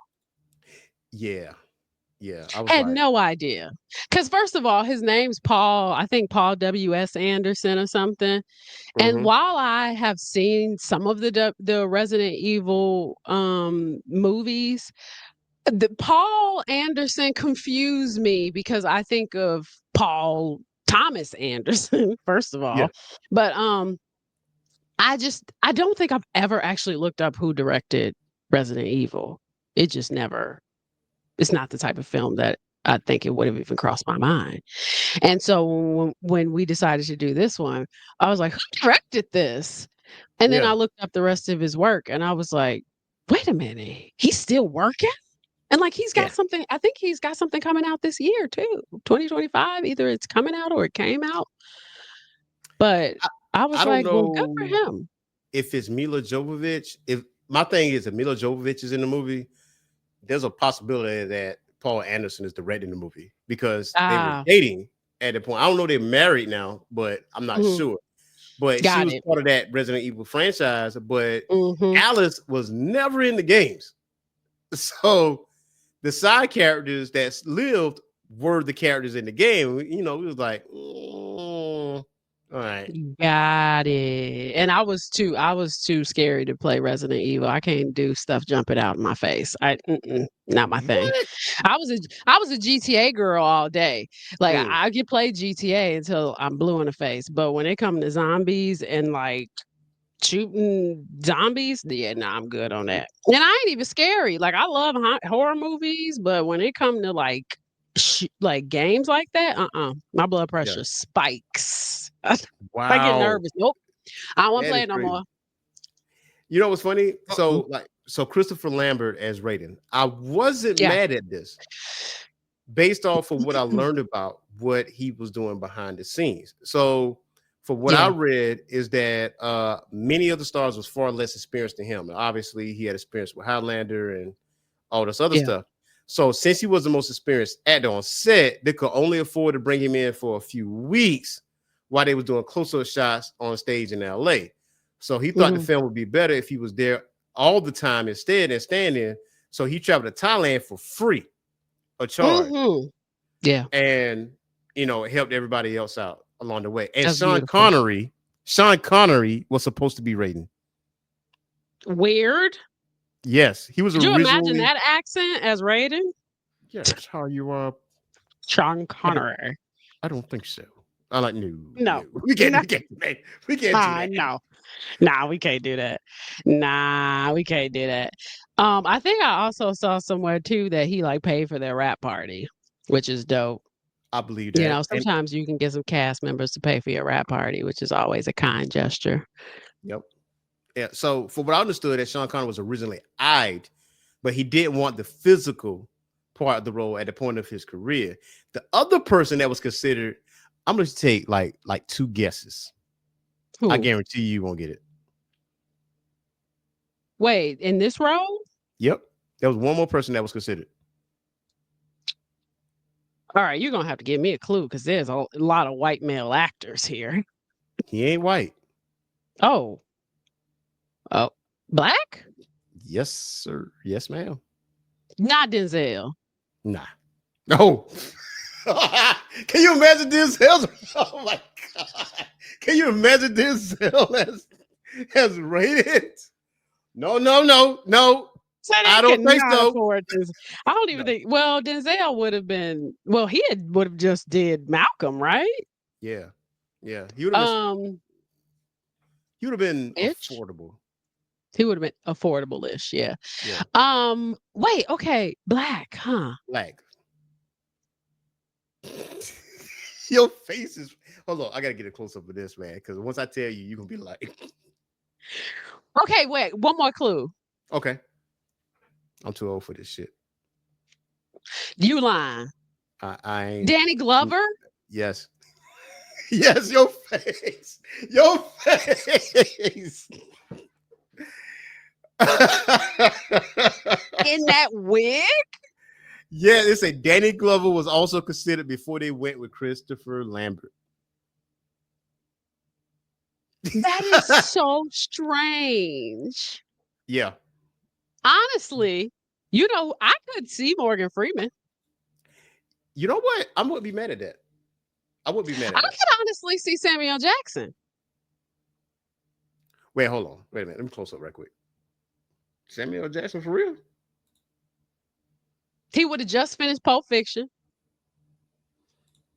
Okay. He would have just came off Pulp Fiction. He known for wearing shitty wigs. This is true. This is true. This is true. He don't care. He'll do it. Now, would he have been able? That guy didn't really have an accent, though. Nah. It would have been a nice little moment for him to play like a Shaolin monk.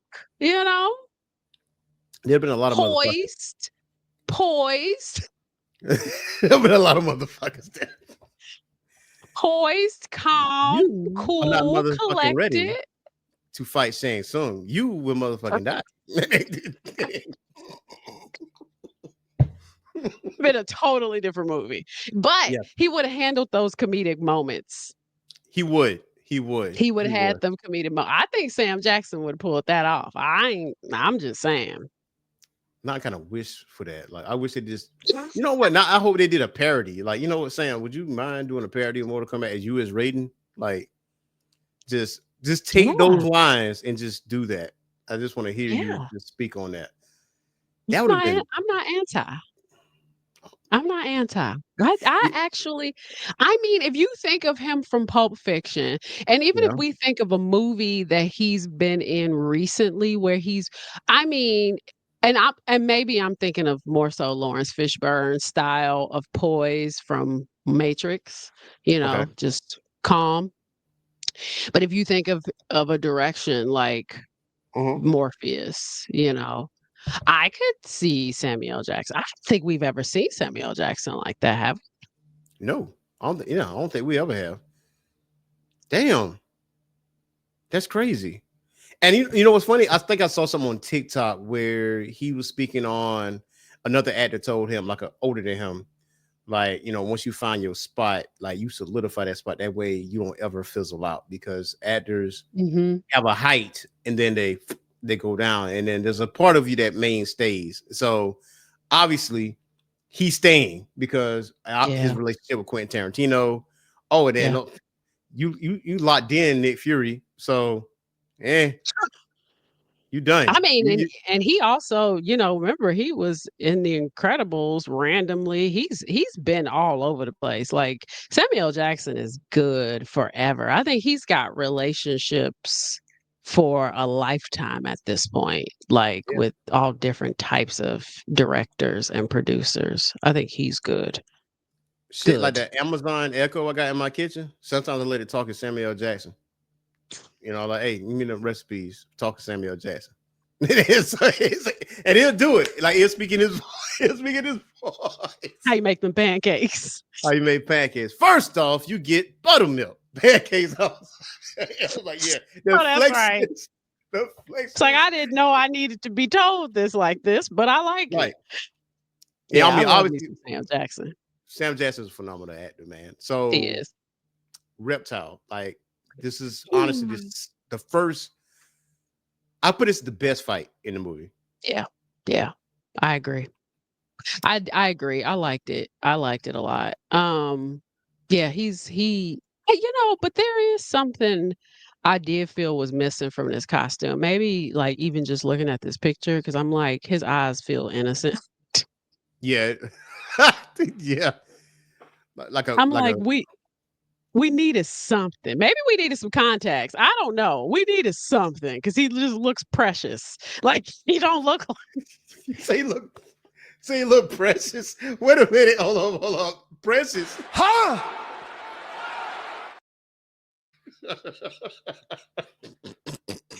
Reptile, precious. like it's not really giving danger to me right now. Like the eyebrows are just like Puerto Rican, like I'm like I'm getting like but yeah, like no, this was a good fight. This was a good fight. The mask was I different though. Yeah, the mask is dope. The mask Yeah. add character to the costume for sure. But there is Mhm. something just like above the cheeks that threw me off the entire time. I was like, hmm. But But remember see, now. this is also I will tell you this is the problem when you work in production. I would just like to say this is that Mhm. sometimes that will take you out of the movie. Is that you'll be focusing on the wrong shit. You're like, But I'm trying to but you watch got a the good movie, eye but I'm for it though. distracted. You got a good eye for it though, because now remember in the first Mortal Kombat game, Reptile was a secret character under the pit. Yeah. Yeah. So I like how they did it here because Reptile was in essence a secret character because like how Liu Kang finally found him. Because all those other times throughout the movie, Reptile was able to sneak up on him because he was camouflaging himself. And then when they turned into an actual Mm, ninja, it's like, oh, and then they did the reptile. And I was like, oh, yeah, all right. I like that. I yeah. appreciate that. That's probably my Yeah. favorite scene in the movie, though. That little Yeah. secret character thing. But another person is Talicia Soto, Katana. Katana. Yeah. Yeah. Yeah. It was cool. They always gotta throw in a love interest. Um, Yeah. she kept reminding me of that chick from Golden Child. I kept thinking about I kept thinking about Golden Child every time she came up. Uh yeah, I mean, yeah, I really didn't think much about her at all, actually, while I was watching that movie. But yeah, she was a fun little addition to the film. She's pretty. She's super pretty. Um, hmm and I liked I liked I know that it's necessary to kind of like, add that element to it because it kind of drives the story along. It gives the character something to kind of look forward to, Mhm. because I was like, do we need this? But at the same time, I was just like, okay, whatever. But sure, fine, I'll take it. That's that. I don't know. I was just kind of like, it is what it is. But I didn't. I I don't will know. I don't say have an opinion that about it. even though they had like smaller roles in this movie, Yeah. the women pretty much saved the day on this. Because Yeah. Katana, if it weren't for Katana, Liu Kang wouldn't have beat Sub-Zero. Because True. he wanted to figure out how the element that gives life. He's like, oh, water. I'm like, Yeah, I that's figured true. that out right on Front Street. Even back then, seeing that the element gives life. Like, you Yeah, mean that's water? true. That is true.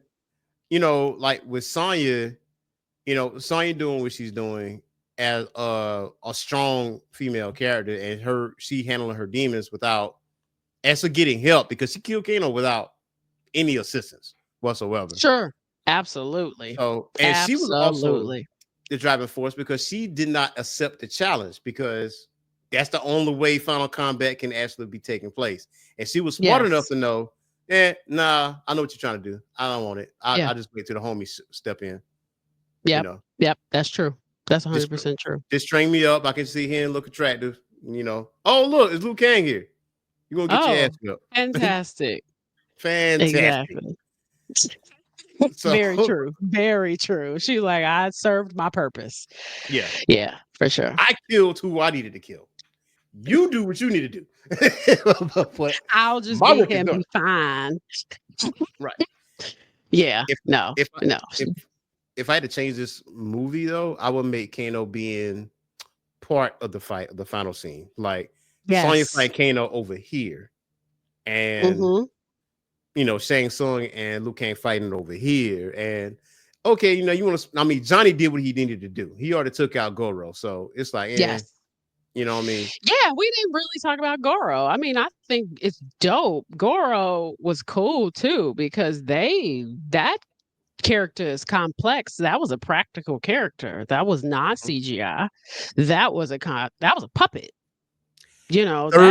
13 puppeteers. I read 13. yes. And they said it was 13 hell. puppeteers. 20 motors Yeah. inside. Yeah. We talking about a big old character. I mean, a big old puppet that is, and it was cool to look at. Even today, it was cool to look at. Yeah. And I remember even seeing that character in the game, being like, "This is such a cool character." Like it's so I waiting for it to fight. I think that was the thing too. Like I was just like, "Oh, I can't wait to see what it does. Like, what does it do?" So yeah, I think that's like, what does Goro do?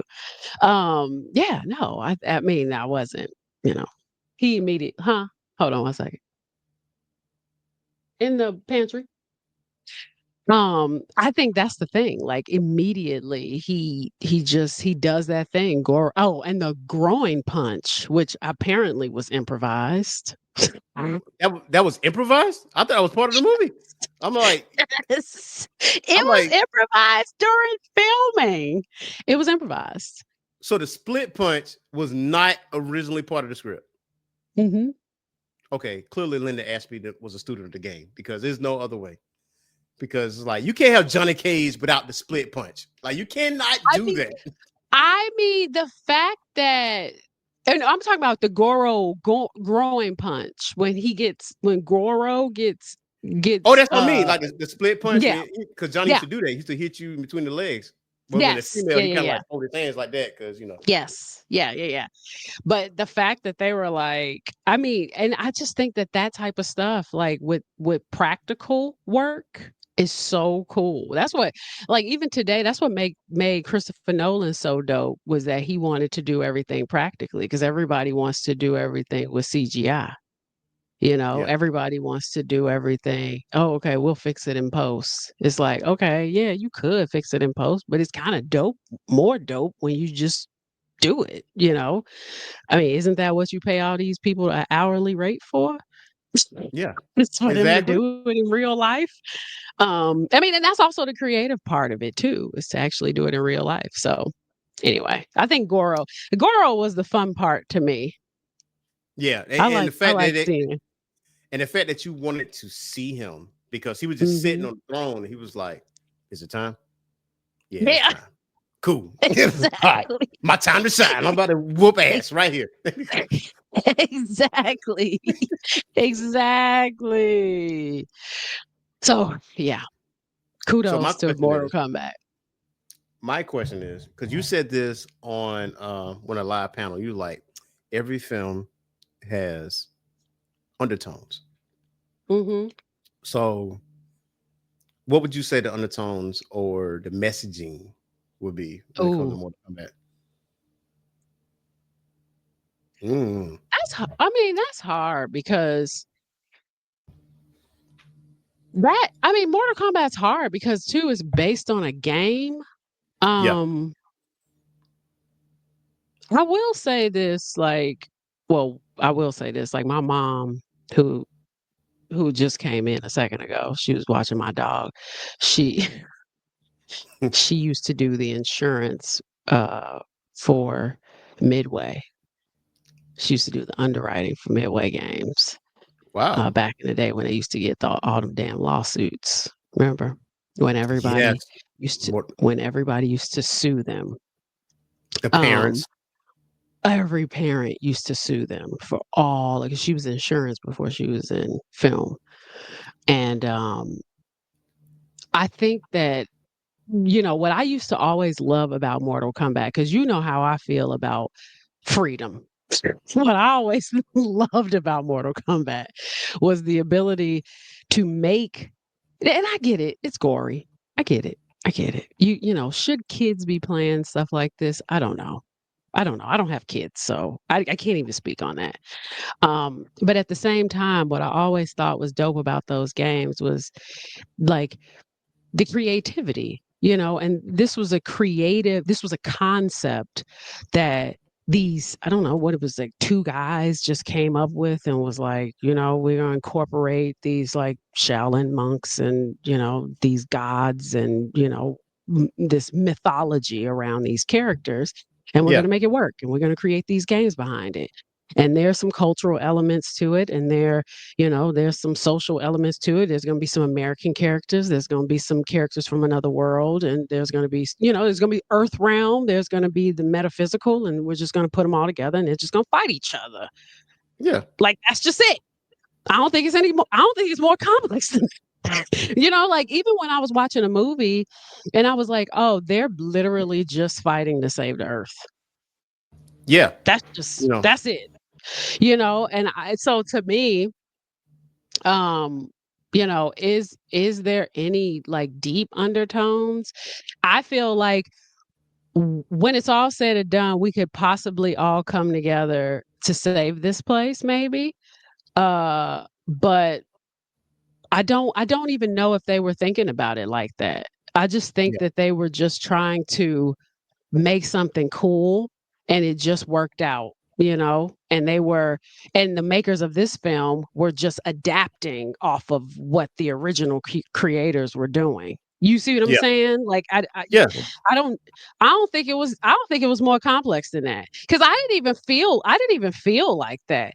I was honestly trying to, cuz I was like, what are we saying here? Like Yeah. where are the politics? I was looking at it from like an industry perspective when it comes to like the casting, when it came to like which characters were dying and which ones were surviving and which ones were doing this and which ones, like I was looking at it from that element, but that's more of a production aspect. But when it came to the writing, I was like, I think this is pretty straightforward. You got Yeah. you got a metaphysical element, you got the earthly realm. Mm-hmm.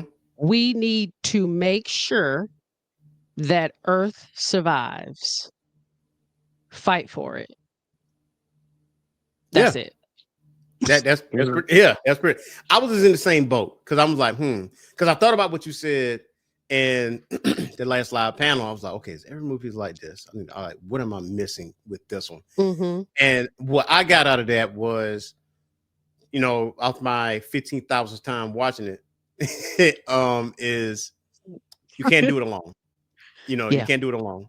And I think that what Raiden was trying to teach everybody, it's like, listen, your problem is your ego. Your problem is Yeah. revenge. Your problem this and this and this and this. I looked into everybody's souls. They cool, but they ain't gonna make it. But if y'all get y'all shit together, we can make it. You know what I'm saying? Yeah. We got beaten 9 times straight. Y'all are the 10th. The life of Yeah. billions is in your hands. Sorry. Like that little line right there was just funny. Like, yeah. like no pressure. No About, pressure. yeah, and it's about character because at the end of the day, Liu Kang was trying. Liu Kang. Am I saying that right? I'm tipsy. Yeah, Liu Kang. Liu Kang. Yeah. He was trying to avenge his brother. The situation that happened with his brother. And they all had their own reasons for what they were doing. But at the end of the day, and I mean, and that's the thing. It was ultimately like you all are truly characters, but it is ultimately about character. When you looked at the bad guys, we can see here that these dudes are messed up. These are not the ones. This ain't the side you want to be on. No, so yeah. And I always think that's what's cool too about games too, is that it always forces you to kind of pick a side. But I know we briefly, I think I briefly talked about, well, yeah, we did talk about this, is how I always feel like it's dope when, even when you're watching a really good film and you watch your antagonist, you kind of like them a little bit, it's like, you're like, there's always something about the Joker that you like, or there's something about that character that you like, even though there is something that they are absolutely doing wrong. But I think those types of games or movies or whatever in popular culture forces people to pick a side. And everybody knows which side is the good side at the end of the day. And the movies make you pick a side because there has to be a side that wins in a movie. In a game, you could play both sides constantly, right? I mean, you could play all the characters in a game. In a movie, they won technically until that thing blew up that building, and then that whole thing happens. To Shao Kahn pull up, and you're like, hey, all right, Exactly. enough of this bullshit that went on back there. Like, it's like it technically ain't about to be over, but that in a movie, we ain't even gotta do that. But I will say though, I think the one that came out, what was the one that came out in like 2021? I watched that one. Was it the one in 2021 or the one that came out relatively recently? I didn't hate that. That was actually pretty good. But yeah, like I feel like too with the movies kind of force you to pick a side because it ends a particular way, and you're like, all right, bet. You know who the victor is. But yeah, I think Mortal Kombat is a fantastic game. It was violent, sure. But I remember having those conversations back then with my mom, who never censored me or my sister at all. And it was always about, you need to teach your kids about this shit. Like, you should be able to just hand your kid the controller, let them play what they play, but they should be able to understand that this is not. Thank you. That is it. Like, yes, you can like Tommy Vercetti, but at the end of the day, you do know that you cannot pull up to somebody's car and yank them out of it and drive off. Like, you can't. That's just not how life works. For that. You actually go to jail. You're going downtown.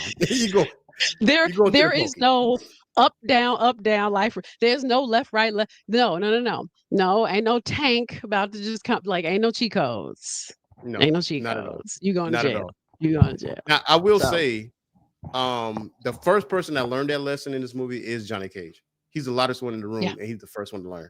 And Yeah. like Raider, like, what were you doing? You know, like, this is Mortal Kombat, right? Like, we fight. Yeah. And you're like, Yeah.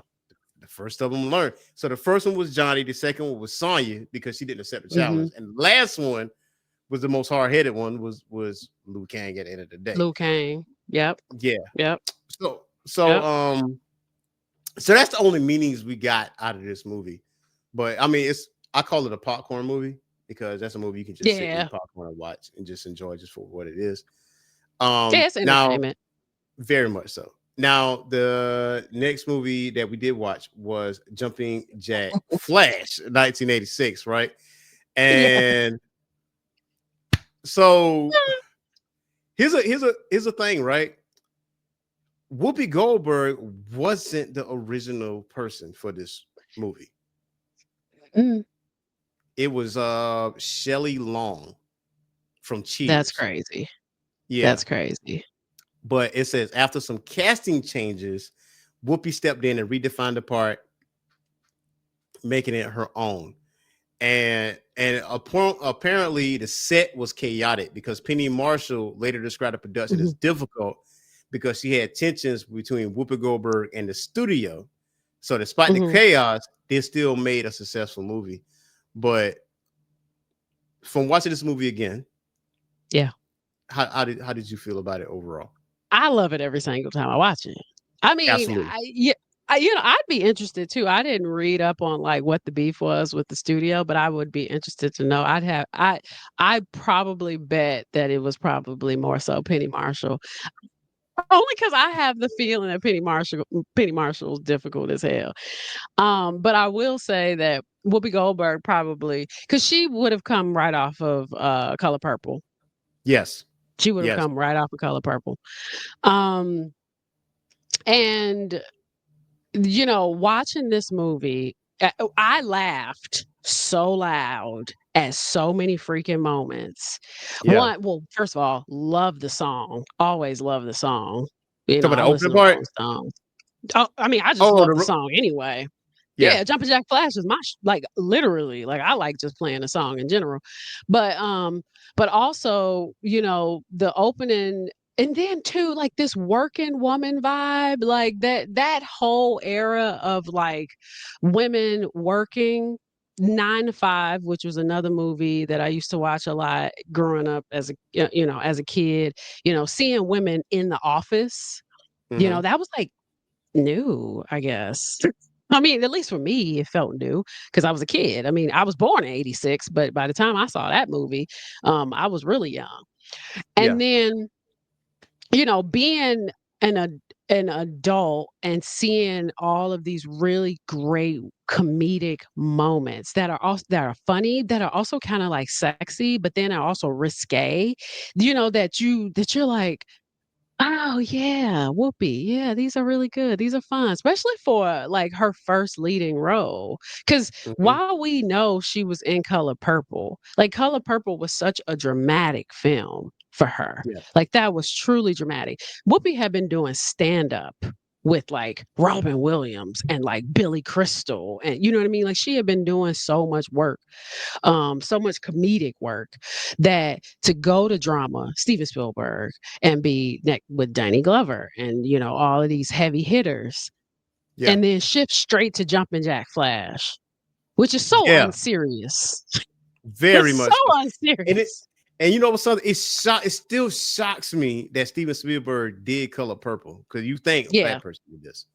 So yeah, yeah, yeah. but watching this movie again, right, this morning, I noticed something like the opening Mm, sequence. I paid close attention this time versus just me enjoying yes. the movie. I did enjoy the movie still.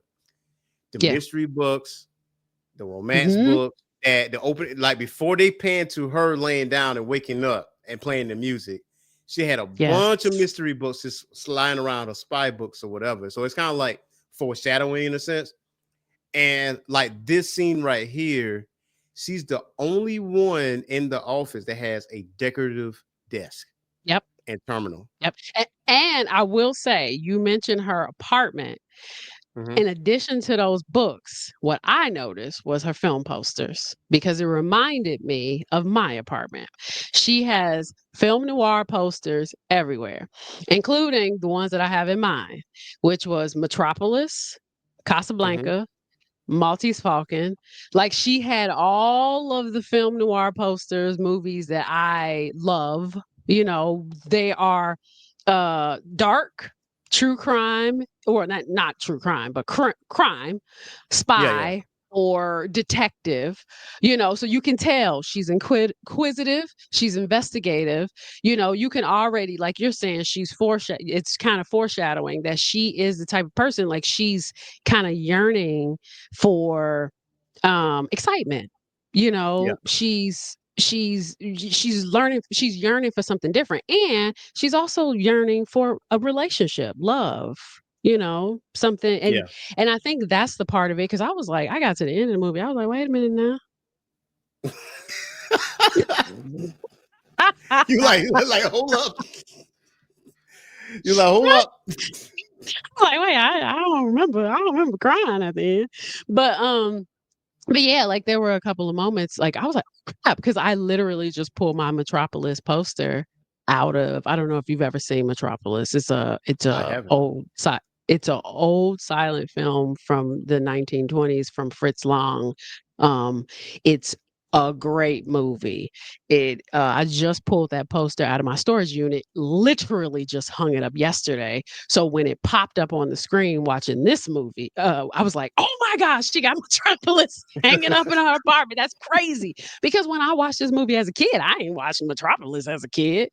So yeah, but just thinking about some of those movies that she had in her, I was like, oh, this totally sets the tone of what type of woman she is and how Yeah. she ends up falling into what she ends up falling into, and why she said yes to Jumpin' Jack Flash to begin with. Because I don't know that, like, if some stranger starts messaging me on a computer, that I'd be like, yeah, I'm gonna do all of that.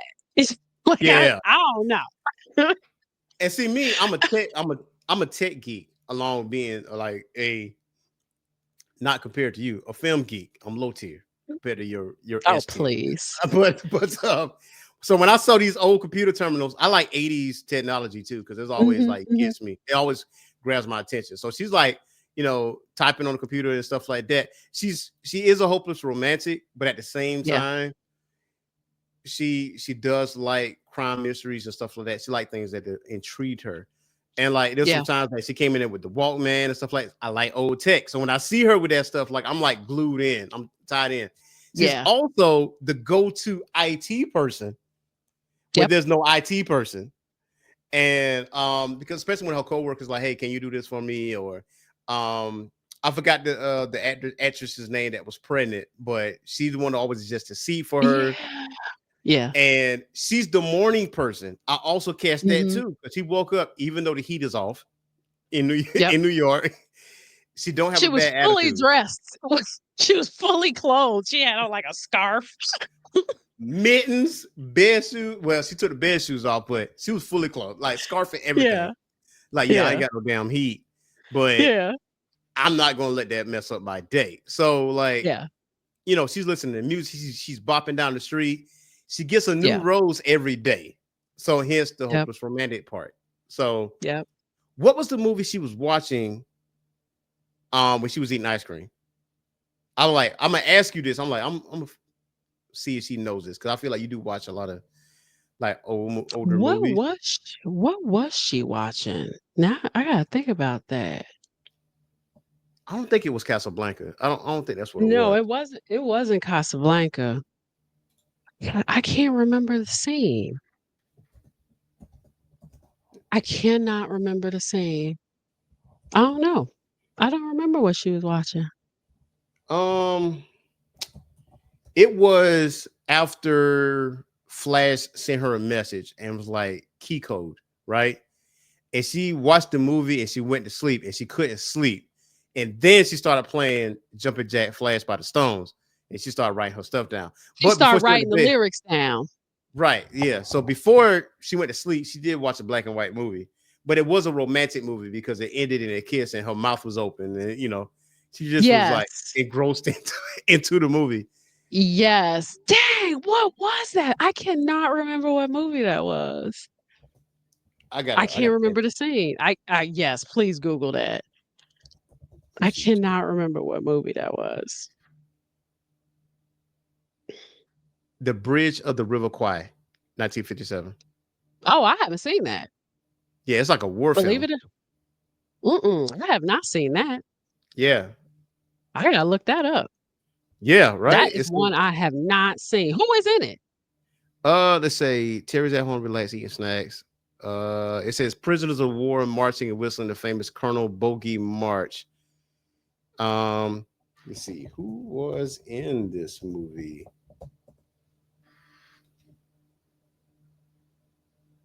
Oh man, see, hold on. You said the Really? bridge, river Kwai. Who was the bridge on the river? Let's see here. It is by David Lean, Alec Guinness, William Holden, Sesu. Oh, I love William Holden. He was Commander Shears, and Sesu Hayakawa, Jack Hawkins, James Donald, and Geoffrey Holm. Oh, see, yeah, I'm looking at it. Yeah, it won 7 Academy Awards: Best Picture, Director, Best Actor, and is widely considered as one of the greatest war films ever made. See, I I don't don't think watch that's the war movie movies. though, because I feel like it wasn't a war movie unless it was close to the end. Yeah, I mean, where are the women? Right, because a Who are the woman was in women? that scene. You know what I mean? Yeah, You you know, said they were kissing in it? yeah, it was like a romantic thing. It was a romantic gesture, and it left Terry's mouth open because she was eating ice cream, and she was like, she just stopped eating ice cream at that moment because she was just like glued Yeah. into the movie, and then the movie ended, and then she went to bed and all that. That's so I mean, because that's the thing, like, I'm like, I ain't never well, first of all, it's weird. Oh, I will say this, I don't watch a lot of war movies. Yeah, I mean, me neither. I don't watch a lot of old war movies. That is one of the genres of the early years that I find boring as hell. The battle, uh, what was it? The Battleship Potemkin is probably one of them that I watched like back in the day, and a couple Mhm. of other ones that we watched in like film school. I don't do a lot of war movies. Then, like some of the recent ones I watched, like I call it Saving Ryan's Privates. That I just say that because that cracks my mom up. But like, you know, I watch recent ones, Yeah. you know, but like I don't get into like war movies. I don't know. I never have. Like my mom loves Holocaust movies and like war movies. She like Black Hawk Down and all that type of stuff. I can't stand that type of stuff. And even when I was in college, I could never ever get through them. From Here to Eternity is a good war movie. Technically, it's like one of those like romance war movies that everybody love that one. That's it. That's it. Mhm. That's all you're gonna get from me. You want And to know some how I know people about? have You which want to know how one? I know about Potemkin? Different world. How? Different Different world. how you know about wait, what they talk about in that one? How did that come up? Because Dwayne Wayne. I'm sorry. You remember he was dating Colonel Taylor's daughter? Yeah. Okay. So that was around the time where he was really thirsty for her. They was together, but he was kind of like, in a way overbearing. As the viewer, he wasn't, but she was kind of like pushing back on him a little bit. And so he was in the Mhm. library. He said, "Hey man, they got a showing of the movie that you just mentioned, Potemkin." Yeah. He was like, but he was like excited for it. And so when you said that, I was like, I immediately went to a different world because Dwayne Wayne went to go see that movie because he invited a date. He invited his girl to go see it. She was like, "Nah, I ain't with that. I'm cool."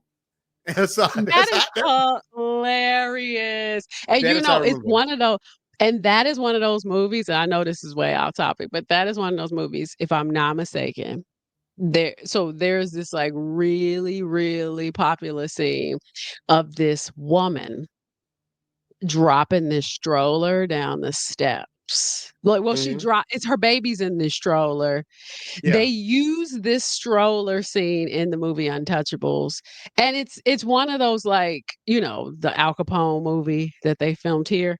Yeah. Yeah. Um, it's one of those, like very, very cinematic moments that people just like they love to kind of like recreate because it was just so innovative.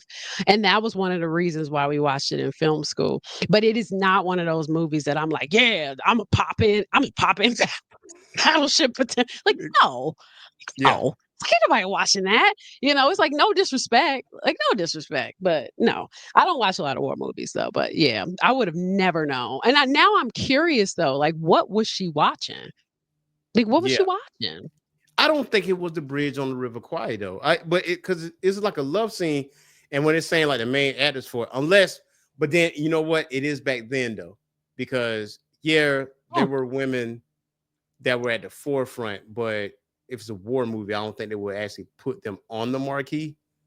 And that makes sense. Like, the hey, back then they would have them, and they even if they're not at the forefront, they would be like kissing in the back if it's kind of a semi love story. Because they made it seem like in this film, like there was like a pivotal love scene. You know what I yeah. mean? Like a Hmm.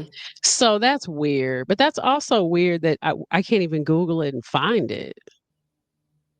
Yeah. That's weird. Huh. Anyway, we'll just have to find that some other time. That's weird. Yeah. Um, oh my God. Yeah. So I I again, mentioned like I mentioned his show just a second ago. you Remember? did. John Belushi, man. Like it was a lot of comedians, Jim. a good bit of Jim, yeah. Jim Belushi. There's a good bit of comedians that was in this movie, like Yeah. young. Yeah. And Belushi was one of them. Even though he had a small role Yeah. here, it's just like, oh wow, it made you like John Lovitz, Phil Hartman, especially Yes. those Oh, two. Phil Hartman. Yeah. So I kept I looking was at him. gonna I'm like, he's been on my list for a while. I was gonna do an episode on Phil Hartman. I can't do it. you can't I do a true crime podcast. I just can't. I was such understand. a Phil Hartman fan and I cried forever when he died because I used to watch the movie House Guest with him and Sinbad Yes. and I mean and the what's the movie Jingle All the Way, Arnold Yes. Schwarzenegger and Sinbad. But it's just so many great movies with Phil Hartman that I grew up watching and this I I I can't handle it. Like, I can't handle the fact that that man is dead. Like, I can't. It's too much. It's him, Eh, Chris Farley. Like, we got too many greats gone. It's too yeah. much. It's too So much. to see those comedians in this movie together, like they had like good rapport and Yeah. like John Lovitz with his Yeah. one liners in here. And truth be told, like especially around Christmas time, because that's like my favorite time of year. Same. Um, Jingle All the Way is a yearly watch, Hmm. just like Home Alone, just like Lethal Weapon, just like Die Hard, which is a Christmas movie. Um, Yes, it is. And for the record, so is um what's the Gina Davis movie with Samuel Long Kiss Jackson? Goodnight, Long Kiss A Goodnight. Long Kiss Goodnight will forever Man, be a Christmas movie. I don't care what anybody say. Fight oh, me. hold on. Let me. You are a woman of Fight culture me. as well. Fight me. That's easy money right there. That's easy money. Like these all are Christmas movies. I don't understand why people, you know what's funny? Like a few years ago, like one of my former co-hosts, we literally had a dedicated debate show on Die Mhm. Hard being a Christmas movie, and I was on the side Yeah. of saying it's a Christmas movie. He's saying it's not. But I'll tell you, I told him, I warned him before the show even started. I said, bro, I got notes. Nope. Like you might want to be prepared for this, and he wasn't. Nah, and we had a mediator. We had like my editor for the magazine, like Brittany. She was the mediator, right? And I had a list like this long. I mean, this long of stuff. I'm like, You like, oh, I got bullet points. I got bullet points. I got elements. I like. There was a Grinch in this movie. It was Gruber. Yeah. Yeah. It was Gruber. I'm sorry. If there is any jingles, if it snows, if they play Christmas music, if it is the Christmas season, if there is a Christmas party, it is a Christmas movie. I don't care. If They there are played presents, it is a Christmas Christmas in movie. Hollis, Queens. They played Christmas in Hollis. I'm like, come on. Come on. It's a wrap. It's a Christmas movie, hands down, period. I don't care. If it's happening during the Christmas season, it is a Christmas movie. That's it. Easily. That's it. Easily. Period. Yeah. So Me and my like family watched it every year. I still do. I still do. Yeah. Like Batman Returns too. So that's always on my Period. list. So, Oh, yes. Absolutely. Yeah. yeah. We here. We here. Yeah. So, Yeah. so like with Jumpin' Jack Flashlight, this is definitely one of my favorite movies. Yeah. And also, truth be told, this is one of the first movies that showcase a hacker being in the forefront of this movie, Yeah. and a black woman on top of all that. Yes. Yeah, for sure. For sure. I mean, a black woman in tech of any Yes. sort. Yeah. I mean, I think that was cool. That was cool to see because she was working in banking, but she worked in transfers, Mhm. and she was communicating with all these clients, and which was also funny because in the beginning of the film, she is called into her boss's office for all of her transmissions, inappropriate transmissions with all Yeah. these with all of her accounts, like sharing recipes and like Yeah. doing all of this stuff, which is hilarious. Um which is how, they kind of introduce that, she has all of these. Another way to introduce that she is a flamboyant personality, and she does not like, one, sticking to the rules, and two, she does not like being kind of like put into this box where I have to absolutely do what you say all the time. So you Yeah. already know we're setting this character up to break some rules. Like, Yes. she about to start she gonna wreck some stuff. You already know that. I mean, literally like 10 minutes into the movie, you already know Whoopi Goldberg gonna be a problem. Yeah. she's But you gonna be a can't do problem. nothing about it because she's the best at her job. Do you really want to like let her go? You can threaten her, but Yeah. nah, that's like you would have fired her a long time ago. But you're like, hey, here's these papers. What is this? Yeah. What is this transaction? What is this? In trans, you're supposed to say this in trans. You're like, nah, they just, there's a Springsteen fan. It is what it is. Exactly.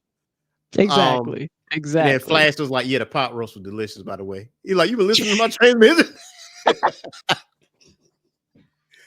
It's like, I'm done. I'm done. What is happening? I mean, and it was good. Such a good role for that time period Yeah. for a Black actress. I mean, I think for any studio to take Mhm. that leap of faith, that's impressive. Yeah. They did not have to do that. I mean, we're also talking about a female director as well. Like, kudos to Penny Marshall, to have this female forward project. Yeah. Tech is on the rise. Women Very much. in industry as well, women in the workforce is on the rise. I would also like to say, I thought it was very interesting that a piece of audio that they chose to put as well, politics right in the beginning of the film. They mentioned abortion. I don't know if you Yes. noticed that, but I right in the didn't. I middle, didn't. yeah, right in the front of the film, they're talking about like some senator and some politician or whatever, as they're like showing the skyline, and then they start talking about abortion. I'm like, oh, you can already sense that this is like a female forward film, and for this to be like, kind of like mid to late 80s, that's progressive. Yeah. That's crazy progressive. So I was super, super I mean, especially in 2025. I was impressed. Yeah. I was impressed because we going backwards, but I was impressed for 1986. For 1986, like I mean, like you said, like she coming from The Color Purple and Mm-hmm. on to a lead role in Jumpin' Jack Flash. And I know that led to Fatal Beauty and some other Yeah. lead roles. Sister Act, obviously, made its money. That and Yeah. part two. Yeah. Um, I I think I think outside of Color Purple, I think Jumpin' Jack Flash was her defining moment as a lead actor, Yeah. like going into it. So Yeah. you're absolutely right. Also in the 80s, we talking about like the Russian scare, the Cold War stuff, because they talk about the KGB. They talk about all that other Mm-hmm. stuff. But yeah, she was getting help along the way. And it was also a spy thriller, but it was disguised Yeah. as a comedy. Yep. So, Absolutely. Which did not talk about that when we were talking about Sinners too, about how, like, sometimes you got to hide a little politics in your films in order to get your mhm, point across. yeah. It's a necessary evil. I mean, I think, and I think that's the beautiful part about a lot of these production companies and a lot of these producers and a lot of these executive producers and a lot of your production executives is that you have to have the backbone, the spine to green light these projects and to green light these scripts and be like, okay, you know what? This is the perfect time to push this particular project with that particular cast, with this particular director, somebody as loud as Penny Marshall. Penny Yeah. Marshall was a big deal. She was a huge deal. You know what I Educator. mean? Educator. Yeah. I mean, because what Jesus Christ, what show? She had just finished I mean, well, she did. God, my homeboy loves that show. With the other woman. Oh my God, I'm having a brain fart. You know what I'm talking about. Put the brain for okay. Laverne and No, Shirley? don't. Yes, Jesus Christ. Yeah. I said, with the other woman. Another one.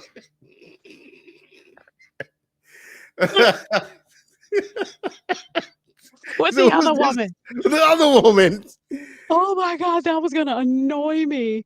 But yeah, I mean, and so and then Whoopi, of course, was Mhm. already a force to be reckoned with. Yeah. New York. And let's talk about New York. New Yeah. York in itself as a backdrop is uh outgoing, Mhm. in the middle of possibly the crack epidemic. I mean, I didn't live in New York, but that they had a lot going on. It's the 80s. Um Reagan Yes. Yeah, it was. era? Yeah, Reagan era. What else would have come out? Was Trading Places around this time? Like Dan Aykroyd Yeah. ish? Or is I it would, earlier? That would have been earlier. that would have been earlier. That would have been Yeah. earlier, I think. But still, New York was disgusting, right? Like New York was nasty because we can even see in some of these scenes. There's a scene where she's about to be raped, right? Like, do you remember the scene where she's about to be Yeah. mugged by the With three guys? Miguel Nunez. I didn't Yeah. know he was adding back down. Like, I had to do a double take. I forgot this dude was in the movie. I was like, I was like, "Oh what? my god!" Like she's literally about to be attacked, and she then chooses to go with them, so she wouldn't have to go with the spies, which was hilarious, right? Like Yeah. just a funny moment, um, which speaks to the environment of New York, even at the time, being Yeah. mugged and all this other stuff. I mean, New York was a very seedy, gross, disgusting place, but it was also a place where you could just be yourself, be free, be whatever, be all. If you could survive there, you could survive anywhere. We know that. I mean, New Yeah. York is kind of still like that. I think that being the backdrop, even for this film, her being a single woman in disgusting, cold, scary, dangerous New York, working Yeah. in tech, is saying a lot. I Yeah. mean, it was just such a women in industry film. I think it was such a, I don't want to call it feminist because Black women and feminism don't really go hand in hand. So Mhm. I'm not even going to call it that. It was more feminist for probably Penny Marshall. But Yeah. I will Yeah. say overall, It is one of those movies that I think on so many levels, socio-political levels, it did way more than I remember it doing. And I think being now 39 years old, I'm like, oh my God, this is Mhm. deep. This Yeah. is deep. And like you said, even the spy aspect. Like when I first saw that movie, I wasn't thinking about it from like no Russian perspective, British consulate. I'm just like, oh, funny spy. Mhm. Like, I'm not thinking about it from a political standpoint at all. Like, at all. Yeah. But it was. That was a scary time politically, the It was. 1980s. It was. Because a I lot of the think. reason why we're where we are right now is because of the 1980s. Yeah. Yeah. I so I think it's certain key moments in the movie that I pick up on, right? Because Whoopi Goldberg as a black woman, yeah, she's joyful, she's happy. Everybody wants to be around her. She is the beacon of light in that office. Because when she walks in, Mhm. everybody perked up. It's Yeah. like, yo, Terry. Then John Lawrence, Terry. Like, he's just hyping himself up or whatever. But when she got called into the office, I noticed that smile just changed real quick. Like, listen, you know who you're talking to, Yeah. right? I'm not a machine, Mr. Page. And it's like her facial expression just changed, just like that. Yeah. Like Yeah. she took that, bull by the horns, like real quick. It's like, listen, you ain't about to talk to me in that kind of how. Like, you could talk Yeah. to me professionally, but watch your mouth. Mhm. That kind of thing. So that's what I got out of that. I'm not a machine, Mr. Page. I was like, that part. So You could tell Whoopi wasn't that removed from working. That's no, what you could tell. yeah. You can tell that she was able to tap into um real life, Hmm.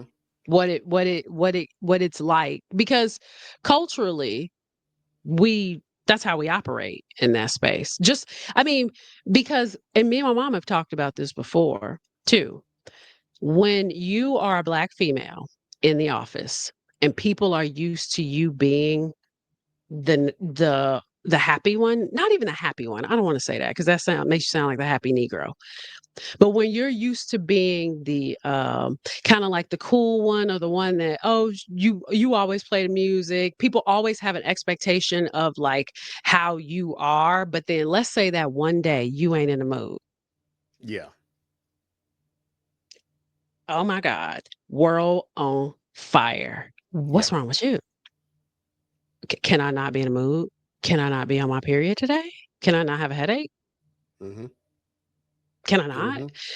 That one, you know what I mean? Like, then all of a sudden, the whole office is different. And that's what happened with her. She was the centerpiece because she had made herself such a pivotal part of the office, Yeah. that when she was no longer stable, like when she came to work after she had that truth serum, which was Yeah. funny. That's probably one of my favorite moments. Yeah. When she came to work after that truth serum, she has a truth serum, and everybody's like, "Oh my God, what is going?" You know what I mean? Like, now and this isn't just because obviously she's the main character. So Yeah. Yeah. Yeah. two, but this happens in real life, because in a lot of ways, when you are the only black woman in the office, you are the main character in some aspects. Yes. You are, Absolutely. because you Absolutely. kind of add spice to the office. You add Especially if you're the flavor. one whose office is decorated, or you're the one who's burning the candle, or if you're the one who's always bringing this, I'm the one that brought the chili every blah, blah, blah. I'm the one who brings the tacos. I'm the one who blah. When you decide that you're not, Oh, it's a problem. office disrupted. Yeah. The whole vibe is shut down. Like the studio shut down. The studio Yeah. shut down. Yeah, Yeah. it's a wrap. Office It's a over. wrap. Quiet. Quiet. My favorite scene though was when she was at the police station, and how the policeman was like talking to her. It's like, well, you're a pimp or John. I'm like, you Yeah. think I'm getting blowjobs to blowfish? Like, what is like, I'm just hanging out at the docks. Like, so And so when Peter came up Yeah. and played his part in it, he's like, wait, he says something. And Whoopi said this iconic line. She's like, how about I kick you in the nuts so hard it goes through your fucking nostrils? And I was like, he checked his nose. He was like, yes, he was like, he's such a visual person. Like, that is my favorite scene right there, because that is, I feel like that's a perfect representation of a black woman's anger when you don't take offense. yes. Yeah. Yeah. But it was done in a 100%. comedic way. But she was very colorful. Like, yes. But I'm painting you a picture. I'm painting you a picture. I mean, and honestly, it's true. I mean, it's very true. It's like, and I think culturally we know that we can be very descriptive with our insults. We learn that sometimes from our grandmothers from the South. Or our grandparents in general from the South. If you have any grandparents from the South, your grandparents tend to have the perfect metaphors or the perfect, language to kind of spice things up sometimes when you need to insult somebody. There are no hey buddies. Let's put it that way. No. You know how to make it work. And so I think you could tell you could tell what was scripted and probably what she added, because I think too, when you're casting a Black female actress or a Black female actor in general, or a Black person in general, you have to make sure that you add a little bit of the culture to what you're saying, because it's not going to come out of your mouth right. It's not going to come out of your mouth right. Especially, it depends on who wrote it. And she is also a comedian. So, her jokes got to flow. It's got to flow. And so I wonder, I don't know, but I wonder how much of that was just Whoopi off the cuff. Because I do know, like, a lot of comedians, when they're getting direction, a lot of directors are like, I'm going to allow you to go. And we're just going to pick them. Back in the day, they used to film on film. So they ain't have a lot of takes. They like, look, you got two options to make it funny.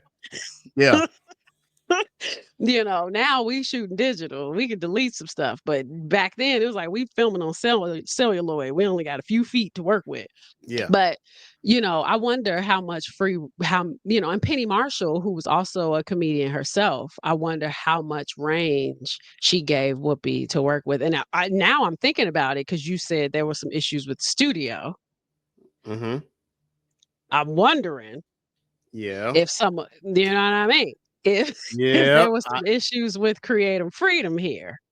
Yeah, I'm smelling what you're stepping in there, because I feel like if you would have gave her, I feel like latitude was given in that police scene, because it's like, I feel like there was nothing could be said on a piece of paper that could have made that scene sing the way Whoopi was putting that out there like that. Because I'm like, there's nothing more perfect than the way she said it.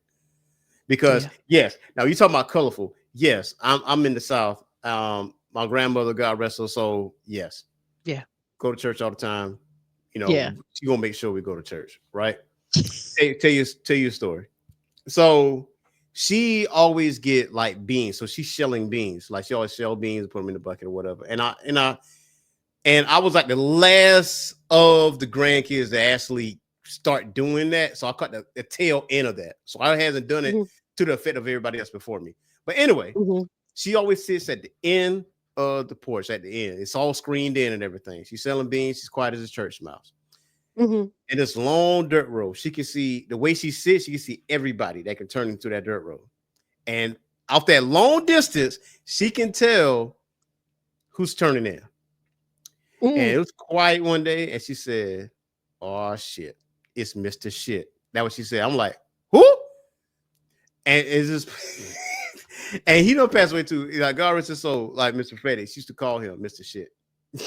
It's because she gets so She gets so annoyed when he pulls up. But he always brings her stuff like fruits or vegetables or whatever because he loved my grandma to death. So Yeah. but she gets so aggravated. She gets so aggravated. That is It's so funny. hilarious. She talked so much trash before he pull up, and then it's like she never said it. Like, it's so funny. Oh So my yeah, God. she could It's not true. stand Charlie Brown. She hated Charlie Brown. She was like, "Why you watching that wah wah wah shit?" Wah, wah, wah. Man, I'm but she done. yeah, man. I I'm love her grandma to done. death. Man. So I when you know say that's colorful, right. she'll keep it a beam with you. Like if something aggravates, Mhm. she'll keep it a beam with you. But she loved wrestling, so that's one thing we used to do. We would watch like wrestling together. Oh, And, that's like so she'll cute. yell at the TV and stuff like that. Like she, but That's precious. yeah, that's so hilarious. Oh But my but you know God. what's funny though? Like with Whoopi Goldberg's character and how she is a Terry Yeah. Doolittle, that's how she is now. Yeah. Like that My never sister changed met about her. my sister worked with her last year. Really? I'm Man, okay. see? I'm Like, he put it out literally here. not joking. I'm not. I would just like to say for the record, I'm not lying. She did a brief stint on Godfather of Harlem when my sister was in New York, with Forrest. Yeah. And my sister texted me and was like, "Oh my God, I just met Whoopi Goldberg. It's so little." She was like, "She's so little. She's so sweet. She's so cool."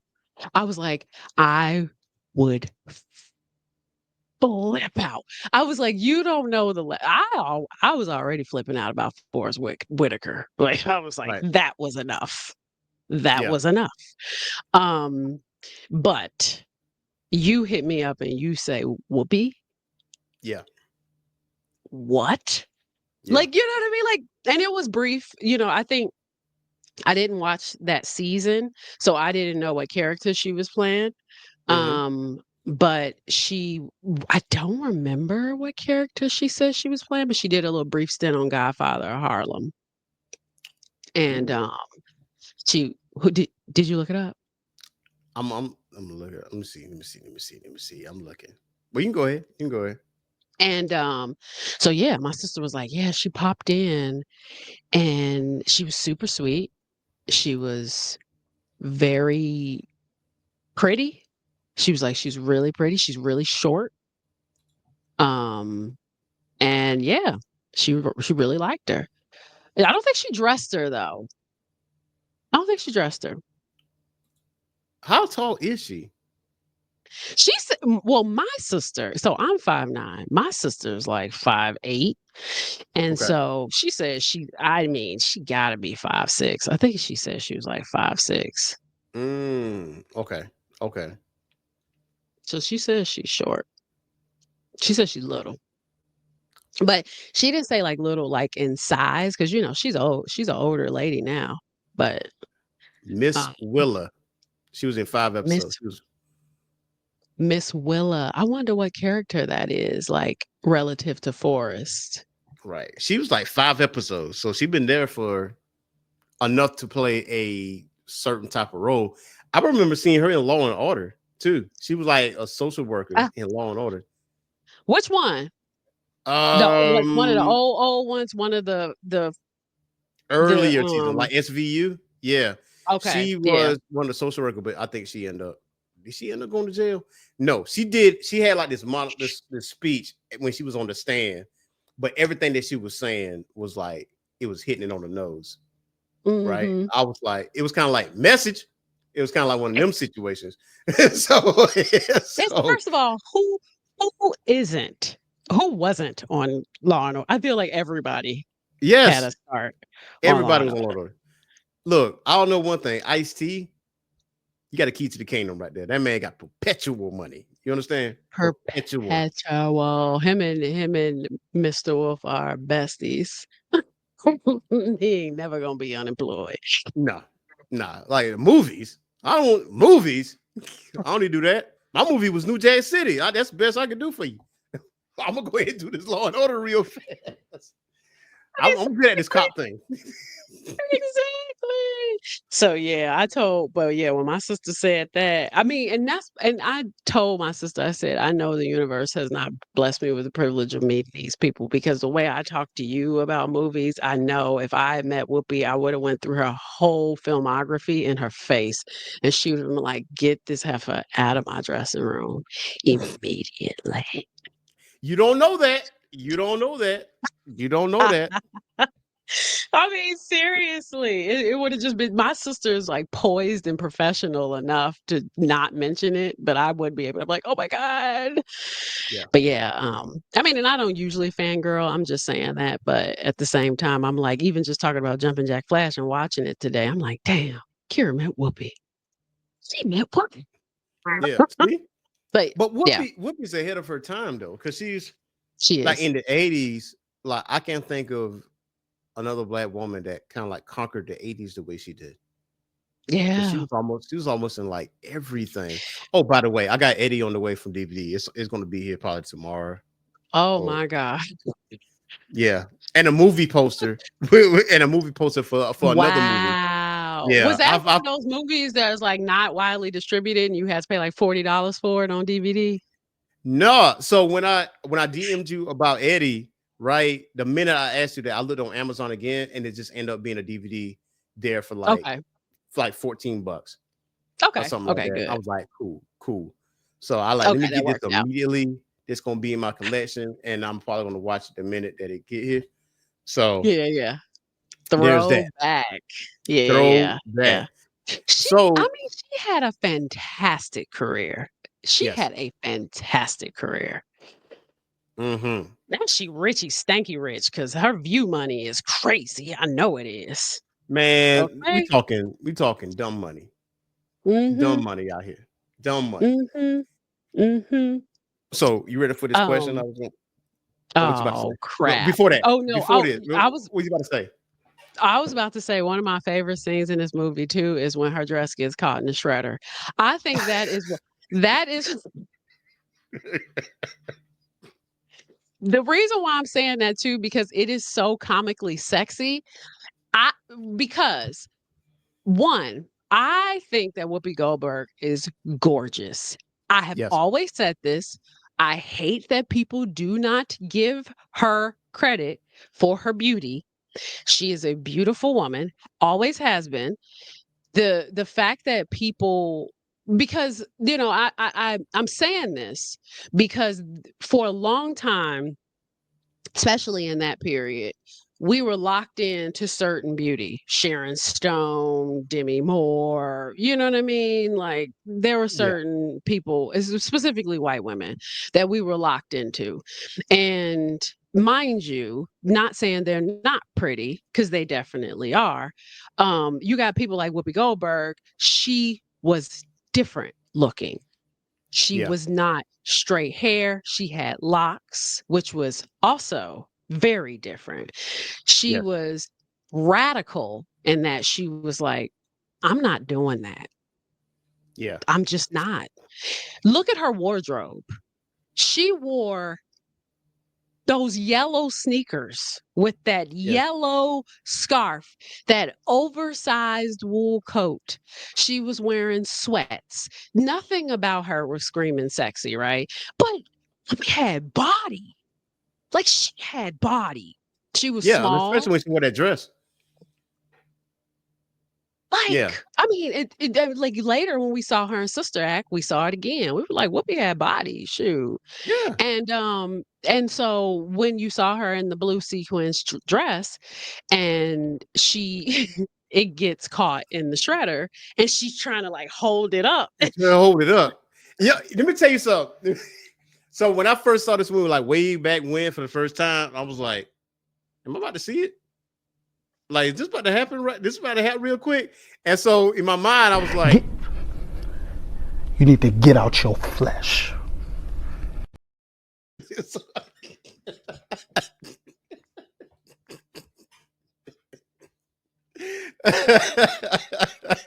Seriously. I was like, Seriously. Whoopi was fine to me. Like, wait, Yeah. Whoopi. I'm like, you about to go there? Because okay, so the wig that she had on, I wasn't a big Yeah. fan of the wig because I liked her to have her natural hair out because Yeah, for I sure. think in the beginning of the movie she accentuated that, when she was getting ready because she was kind of like Yeah. doing her hair like that, and so like it was doing it on beat, so as she was doing it, I was like, man, Yeah. I just wish you kind of like not wore the wig, I but I think do they were understand playing off Tina Turner. yeah, because when she well, that's not Tina Turner, but she did the musical number and all that. Yeah. That was pretty dope. Yeah, That's for my sure. second favorite part. Not the shredder part, Yeah. because I think I'm a techie. Oh, the Strider. So, Yeah. I'm a techie person, but considering the fact that she had that device and she was trying to hook everything up and she did it, and I was like, that's kind of like the tech geek in me. I could not resist. I was like, yeah, this is probably one of my favorite parts of this movie. It's the little things that I pay attention to. It's the Yeah. little things. And her on the roof, I was like, wow, you drop a heel, you out here Yeah. like with one shoe on, one shoe on out here. But Yes. yeah, And also, I will say this. We forgot to mention that this is also her kind of online dating.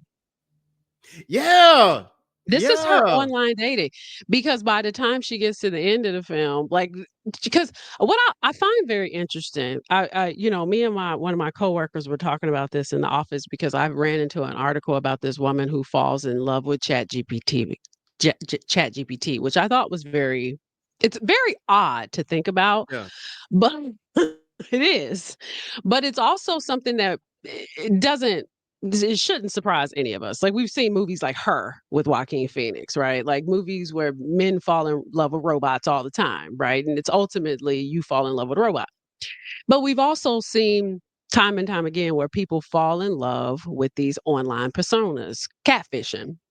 Yeah, hmm, you may, find that the person that was on the other end of that screen made up that person. It wasn't a person that actually existed. By the time you meet that person, it was a fake person, but yeah, you still fell in love with that person.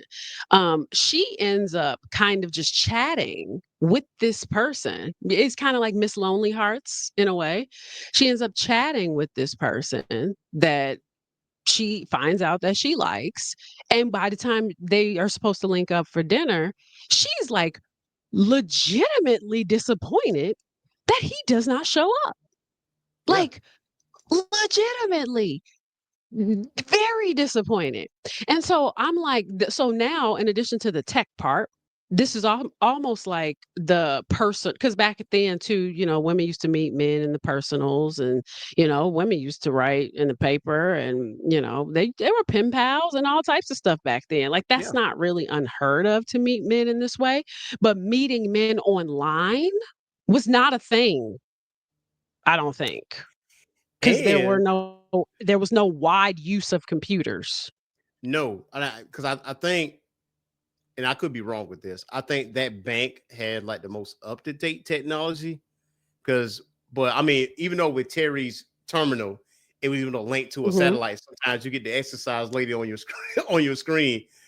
But Liz, like was played by Annie Potts. She had all these good. Yeah. Oh yeah, I met this guy. His Tommy Italian. He got Italian name, whatever. With that, and Yeah. but what's funny about it is Terry's most solid relationship was through the terminal. But Yep. Liz, in her relationship, she was going through dudes like X-Lax. Like she don't even remember names. She's just Yep. like, hey, we went out. I got food. I got some jewelry. He She might be was a she doctor. was literally dating to eat. Like, it was just dating. She she was dating for dinner. That's what He's she was. he was a doctor, but he battling some shit. I was like, what? Like, what is happening? Which is honestly like the conditions of like real life dating for most women. I mean, I don't date no more. I gave up on that a long time ago. But which is a real life conditions of like dating. I think that a lot of Yeah, people find themselves like going through a catalog, especially in real life. yeah, You go to a bar, you end up dating a bunch of different dudes. Maybe they got a bunch of problems. You go to work, you talk to your home girl or your homeboy about it at the water cooler. And they're like, oh, how was that date last night? You know what I mean? And that's what you do every day, every single day. Like that's kind of like Mhm. the relationship I have with my homeboy at work. It's like he tells me about all his dates, and that's just like that's that's like it. And so I think so. It's interesting. Her steady, like Terry Steady, is her computer spy boyfriend. Her man that's not her man. that Yeah, that she kind of like doesn't even know truly exists. It's like yeah, that she's like super dreamy about because he also is kind of like tugging at that character in the movies that she yeah, watches. He reminds her of those characters. And so I think that's the cool part too, like I mean, I can see it, the characters reminding her from the movies that I know that her character is watching. I'm like, oh, okay, okay. It's like, yeah, I can see how this could be exciting. He's putting you on missions. It's yeah. like, When you find he British intelligence, you was like, oh shit. You're like that's you different. you Especially was for when you real. find out that it actually was real, right? Like she actually shows up. You like, wait a minute, I actually got people chasing me. He Right. wasn't lying. You seeing bodies like floating in Wait, the I'm in danger. I'm in danger. What is it, Ralph? I'm in danger. Wait, I'm actually in danger. This is serious. Right. He But that wasn't didn't stop lying. her. Yeah, like my life was boring up until this point. I'm gonna just keep this thing rolling. Yeah. So So now it's exciting. Yeah. yeah, yeah, Yeah. she was So definitely chasing a high. But yeah. I'm gonna tell you the minute the minute she found out, oh, I'm British intelligence. What?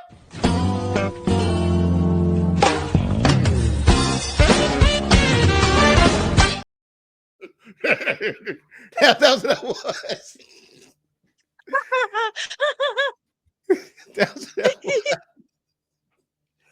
Like, whoa, whoa, but I'm gonna still It's do it. true.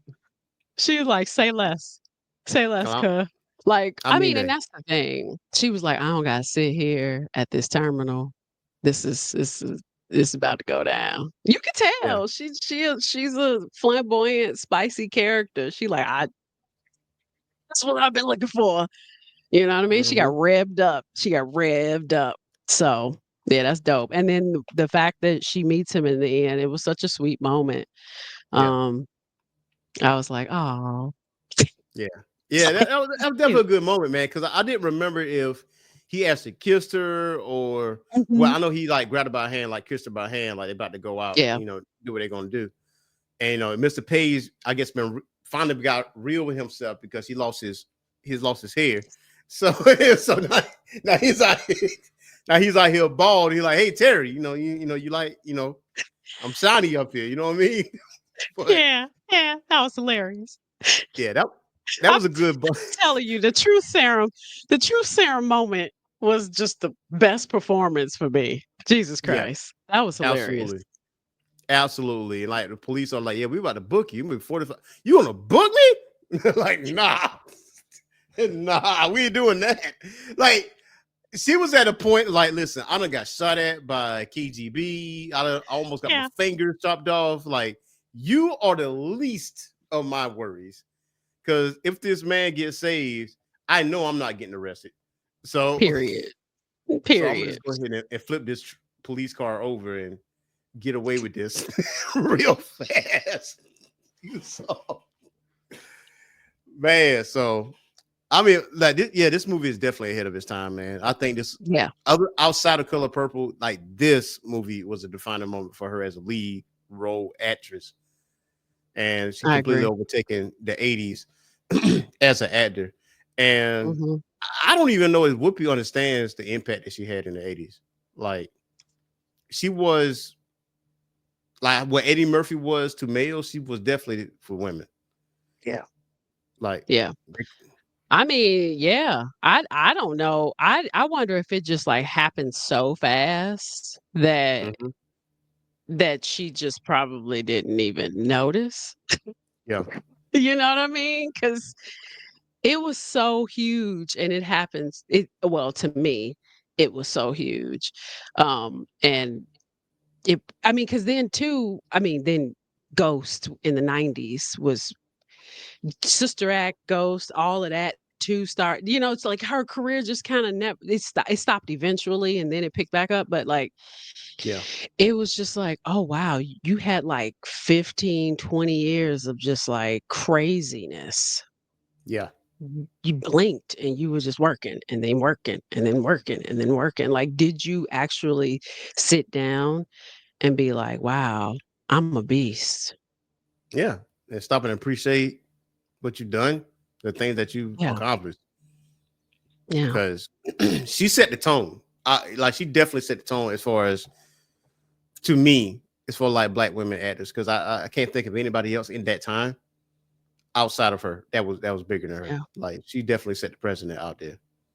For sure. Like, For sure. want to be the next Whoopi Goldberg? Yeah, you might want to be. Huh, That is Buck period. Wheat Mama. That's who she is. Mhm. But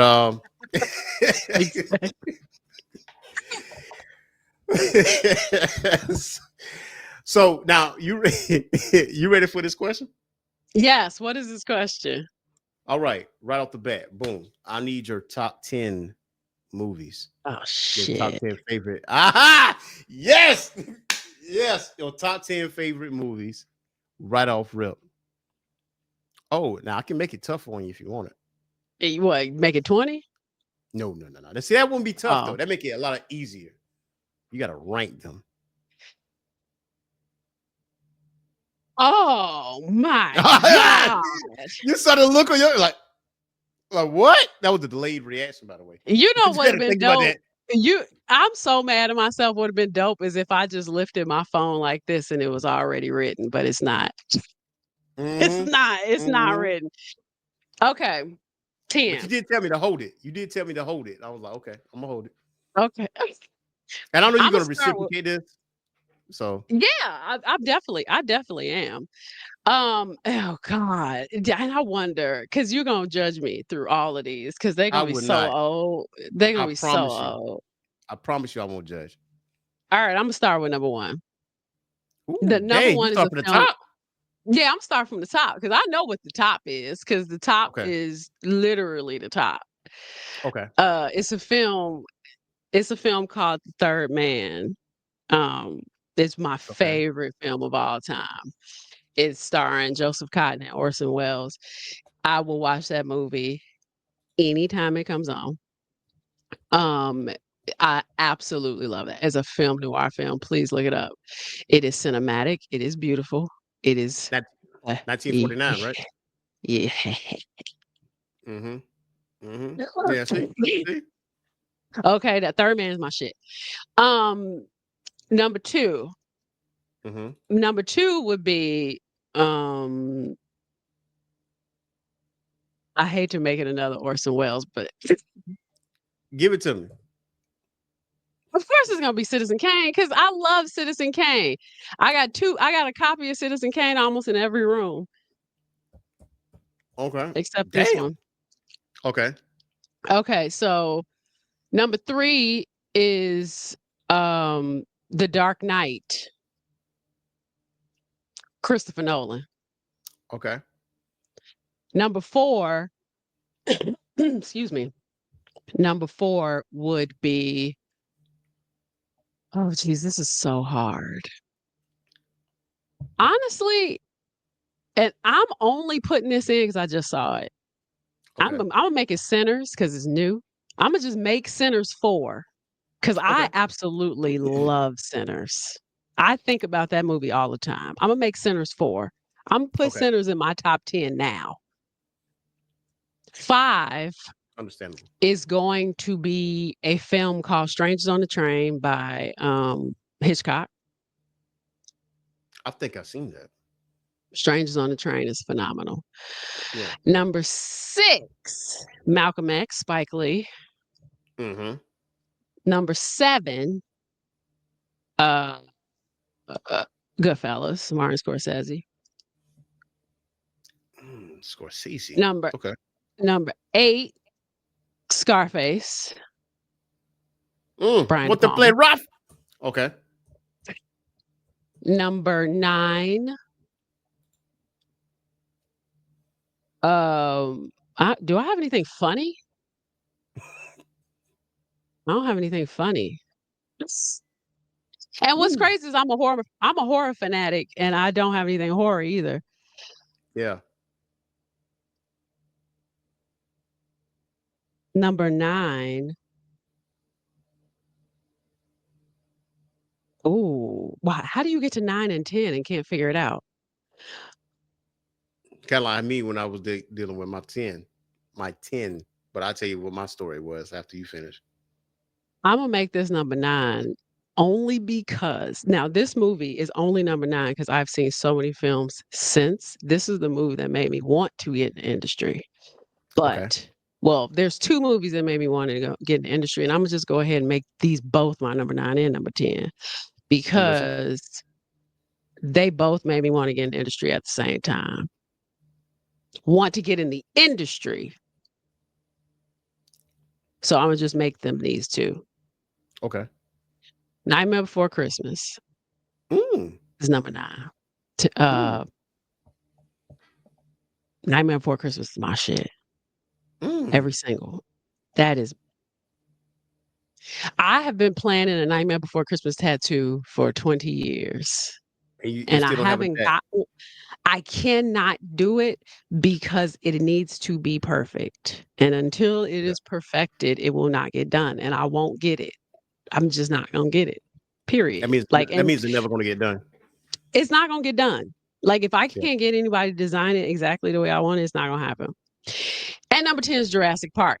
And Jurassic Park was the movie that made me wanna get in the industry too because I wanted to be an archaeologist first. Ooh. It's not too late, Ashley. It's not too late. It's never too late. I there's no way at this big age I'm digging around in the dirt. Man, let me tell you something. There's no such thing as big age, all right? Like, I'm 40. All right, I'm 40. Like I'm like a year older than you, but I would tell you Yes. this. One thing I would never claim, two things I would never claim is aches and pains, and I'm old. I would never say that. You would never hear me say those words come out my mouth. I'm like, man, I'm too old. Period. I would nah. It will never. I don't claim it because I feel like words have power. So I feel like if you True. say that, eventually it's going to happen. So I'm like, nah. It's true. I might be 85 still running circles around people, but it is what it is. Or I could just do an archaeology movie like they did You and could. make a movie about digging around in the dirt. You could. Like The Mummy or, Jurassic Park. No. So yeah, those are my 10. Whew. So my 10. I'm gonna give Yeah. you the backdrop to this story. I had over 75 movies. I wrote down every movie that I consider my favorite and try condensing 75 to 10 Yeah, and that's ranking hard. them bitches. Yes. So I Yeah. had to do like a tournament thing where like, okay, Yeah. I can watch these every day, all day, that kind of Yeah. thing. So I had to condense it like that and the impact that it has. So Mhm. it's that. So Okay. my number 10, I'm gonna start from the bottom. My number Okay. 10 is 21 Bridges with Chadwick Boseman. Okay. Okay. Yeah. So Okay. I feel like that's one of Boseman's best films, especially as a cop, because he took command Yeah. of the scene every single time. Like, you better Yeah. have perfect diction calling me a trigger. So Yeah. I like that. So 21 Bridges. Number 9, Demolition Man. Ah, yes, love Demolition Man. Yeah, with That's a Wesley good one. Snipes. And it Yes. was funny. I had the movie poster as a kid on like on my headstand or whatever, headboard above my Yeah. headboard. And when I first saw that poster, I thought, oh, Wesley Snipes and Sylvester Stallone gonna be together. Not after I saw that movie, I'm like, they're not together. Yeah. You know, Simon Yeah. Phoenix as a character was just so animated. Yeah. Set your ass on fire. That kind of Oh, yeah. so that kind of shit. So Demolition Man. Number 8, The Matrix, the first one. Oh, period. My sister worked with them, by the way. The Wachowski sisters now, right? The Wachowskis. The Wachowskis, yeah. The Yeah. Wachowskis. The Matrix is such an iconic film. And Yeah. I'm considering the fact that I'm a techie, and this was in like the internet age. It Yeah. was just like it just spoke. Lawrence Fishburne, top tier. Stellar performance. So Yeah, good. So makes you good. wonder. Makes you wonder what would happen if he took the other pill. But yeah, I kind of wish what would happen if he took the other one. My So, sister was at a party sitting in that chair mm, and was drunk texting the group chat and was like, I'm talking, was it Lana? It was Lana. mhm. It was Lana. Because it's Lana now. So she was sitting there talking to Lana and was texting the group chat in the chair and was like talking to us or whatever. And she took a picture and she took a picture in the chair and my uncle was like, are you sitting in the Morpheus chair? Because Lana had the Morpheus chair in her office and she was sitting in the Morpheus chair. And my Yeah. sister's so fucked up that she didn't know she was sitting in the Morpheus chair. And my uncle was like her sitting in the Morpheus chair. And my sister was like, oh, yeah. Oh, she was like rubbing the fabric. Oh. She was like, this is tufted.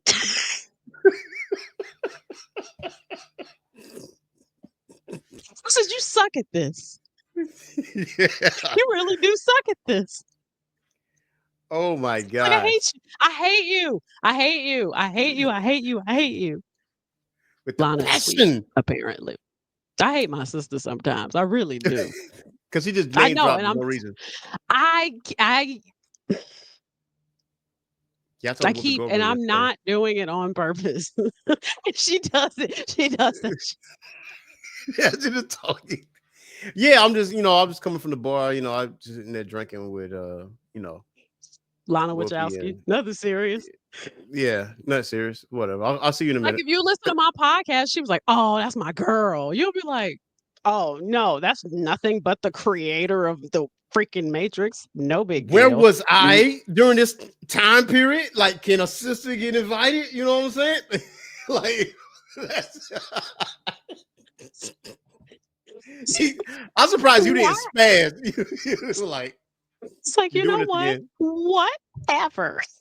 It's like, whatever. It is what it is. So Anyway. my number 7 is Jurassic Park. Oh, yes. But here's the thing. Just like Mortal Kombat, because I meant to say this back in Mhm. Mortal Kombat. Mortal Kombat was rated R. Mhm. But considering the fact the amount of people that play Mortal Kombat was under the age of 17, they reduced it down to PG-13 for Okay. merchandising, and they stylized the violence, basically. Jurassic Park, the book, is way Ah, more violent than the actual movie, as you know. yes. Especially with the dinosaur that was in the truck with old boy when he spit on him. Yeah. Yeah. Yeah. And you just Oh, reminded me, I was in my storage unit and saw that book and I should have pulled it out because I guess I can listen to it now on audio, but I yeah. have that book and I'm like, I Mhm, should check that out again because it's been a while. It's been a mhm. while. That for the listeners, you never read that book, you might want to read that book. You would not have the same thought about Jurassic Park if it Yeah. was from book to film, bar Yeah. for bar. Yeah. It would have been a horror movie for dinosaurs, which is realistic, by the way, because you would Yeah, have for got sure. chopped up. Because dinosaurs were not pleasant. By the way, No, they in no no, way, shape, or form. unless you was an herbivore and they was eating plants, but then you got to get foot stomped. But either way, whatever, whatever. So I'm my happy they're number, no longer with us. thank you, and Yeah. please, for the love of God, for the scientists out there, when y'all see stuff like that, you trying to recreate shit, stop touching shit. All right, Mm-mm. stop touching shit. Mm-mm. Mm-mm. We don't want that. Okay, no matter how cool it is, because I heard something about cloning woolly mammoths. I'm like, they can't even survive in this climate. No, don't do that. No, no, We don't want that. Leave that no. alone. Come on, man. We got enough problems. So, Yeah, thank you. my number 6 is Ocean's 11. Oh, okay. I like Yeah, that. That's a nice heist movie. That's a perfect heist yes. movie. perfect heist movie. I mean, you knock over like what 3 casinos, right? Supposedly, Yeah. 3 casinos. The all-star cast, I loved every minute of it. I watched Ocean's 11 again like last week. Bernie Mac was phenomenal, even though he was like one of the first characters that that was introduced after George Clooney. Yeah. Like, man, he did such a phenomenal job in this Ocean's 11, 12, 13. And the fact that the actors was like, we are not doing another Ocean's because Bernie Mac is Without not here. him. We're not, Yeah, for we're not sure. gonna do that. And I appreciate that. So Ocean's 11 was definitely in there. Number 5 is Batman 1989. Period. Yeah. Tim They're Burton. just, 100%. yeah. 100%. I mean, cinematography, the Prince album, Joker. Ooh, Yeah, man. 100%. Before, I'm gonna tell you, before Nolan's Batman, and the only reason why I said that because Nolan's Batman came at a time, it's like an emotional Batman. It's a Chicago Batman, so it hits me at multiple layers. But Yeah. Burton's Batman came at a that's my childhood Batman. That's my childhood Batman.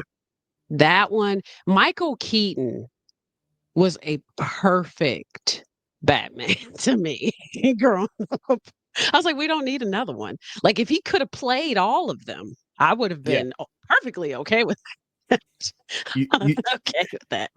You know who I blame for this? I blame the parents for this because they was bitching about how dark Batman was and all this other stuff. So they had to switch from Tim Burton to Joel Schumacher to the more brightly colored Batman Forever, which I do appreciate Batman Forever, by the way. I do like Batman Forever.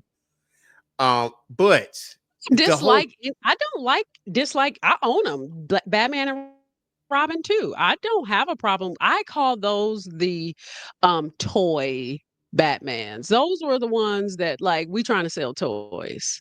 Yeah. That's what I gathered from the Joel Schumacher Batmans.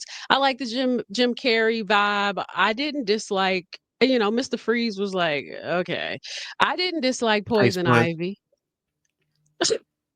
Like, I didn't have a problem with Uma Thurman as Poison Ivy. Um, I never liked Chris O'Donnell. I don't like him as an actor in anything. Dang, not even NCIS LA? Was it NCIS LA? With LL Cool J? I can't pick a side of the mic. Anything. I cannot stand Chris O'Donnell.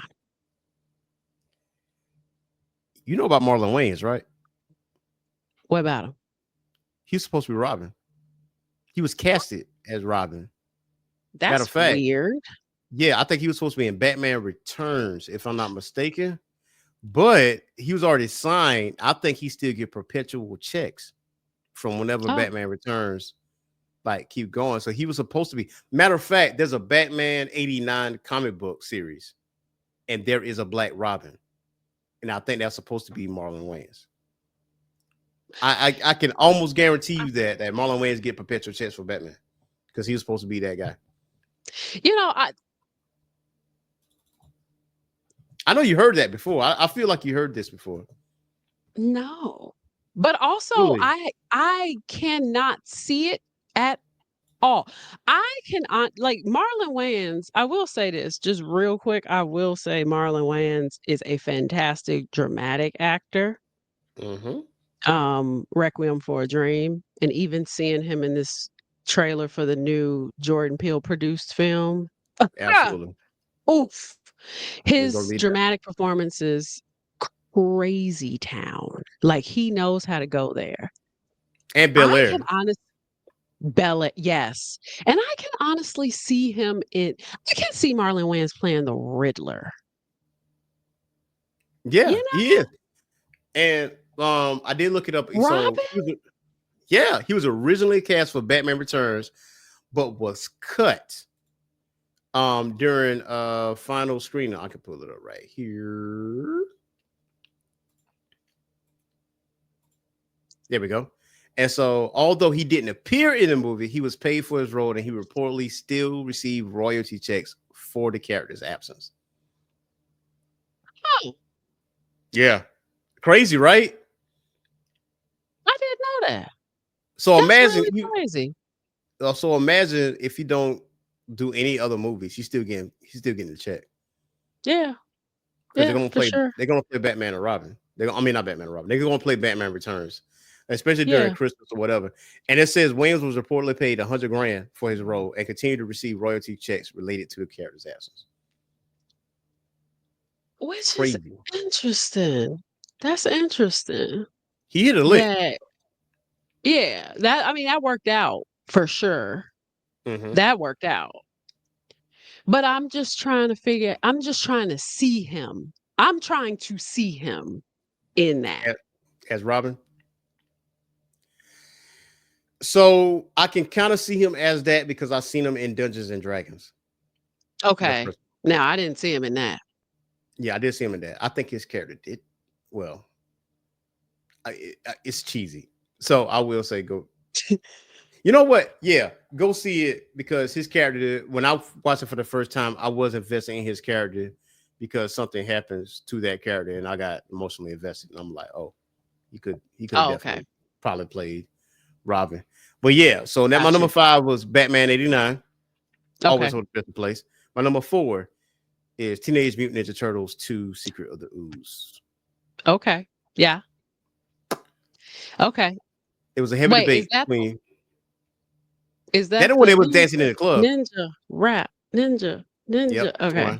Okay. Yeah. I'm telling you, word for word, line by line. I know this as a kid.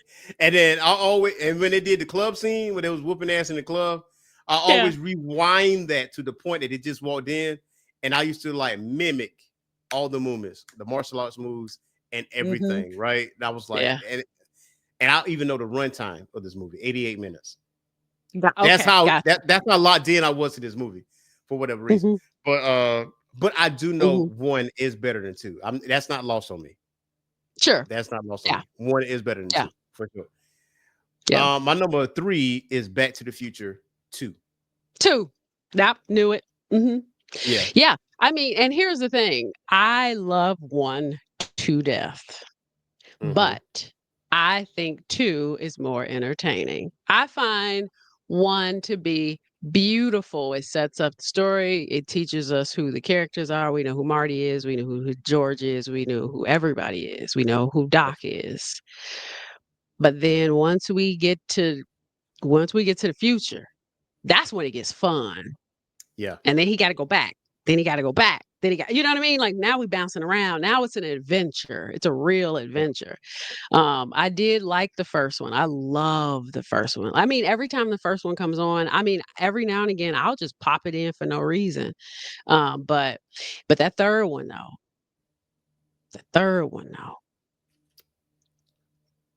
you close the loop. You did close the loop. Bobby Zemeckis. You closed the loop. But and it wasn't a bad movie. No. I don't like Westerns as a setting in general. But I will say it was not my favorite. It's not a bad movie. It's just not as good as the first 2 in any way.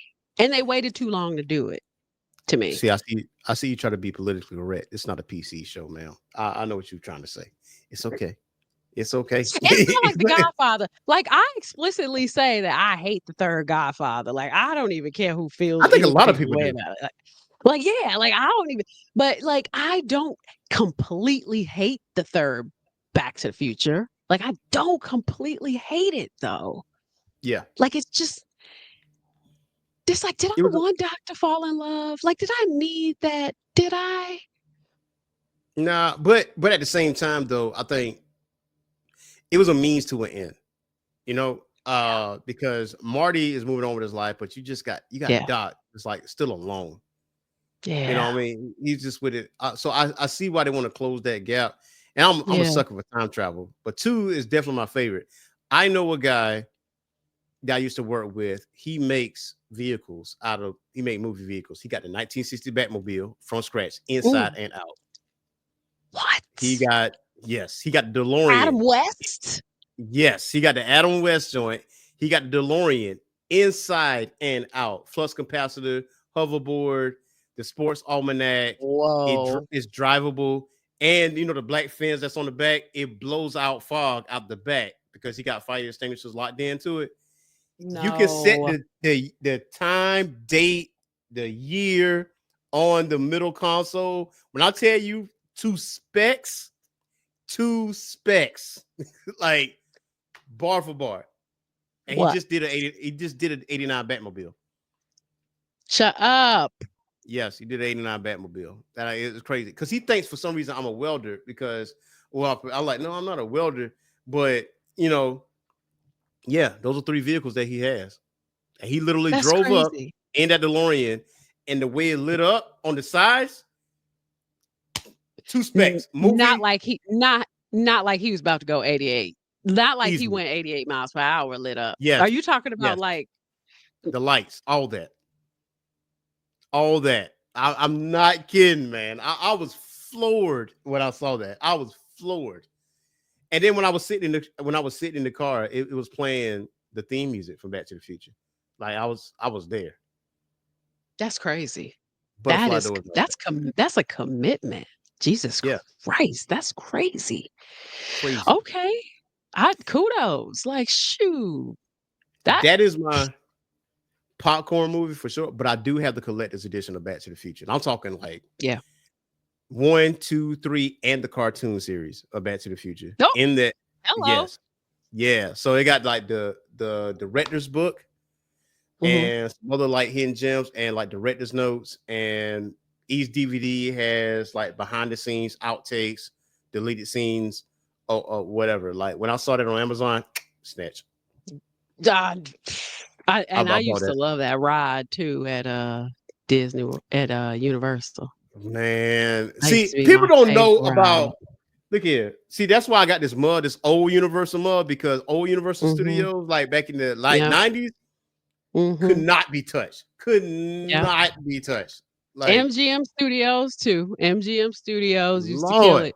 Look crazy. here, the giant, the Hollywood King Tower of Kong, Terror. it was crazy. It was crazy. And speaking of, my number 2 Hmm. movie is The Wizard.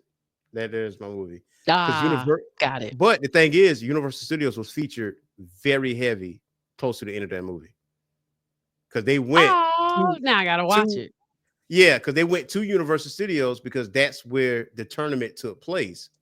So you saw King Kong, you saw like the people in costumes and all that. Like King Kong was really highlighted in there.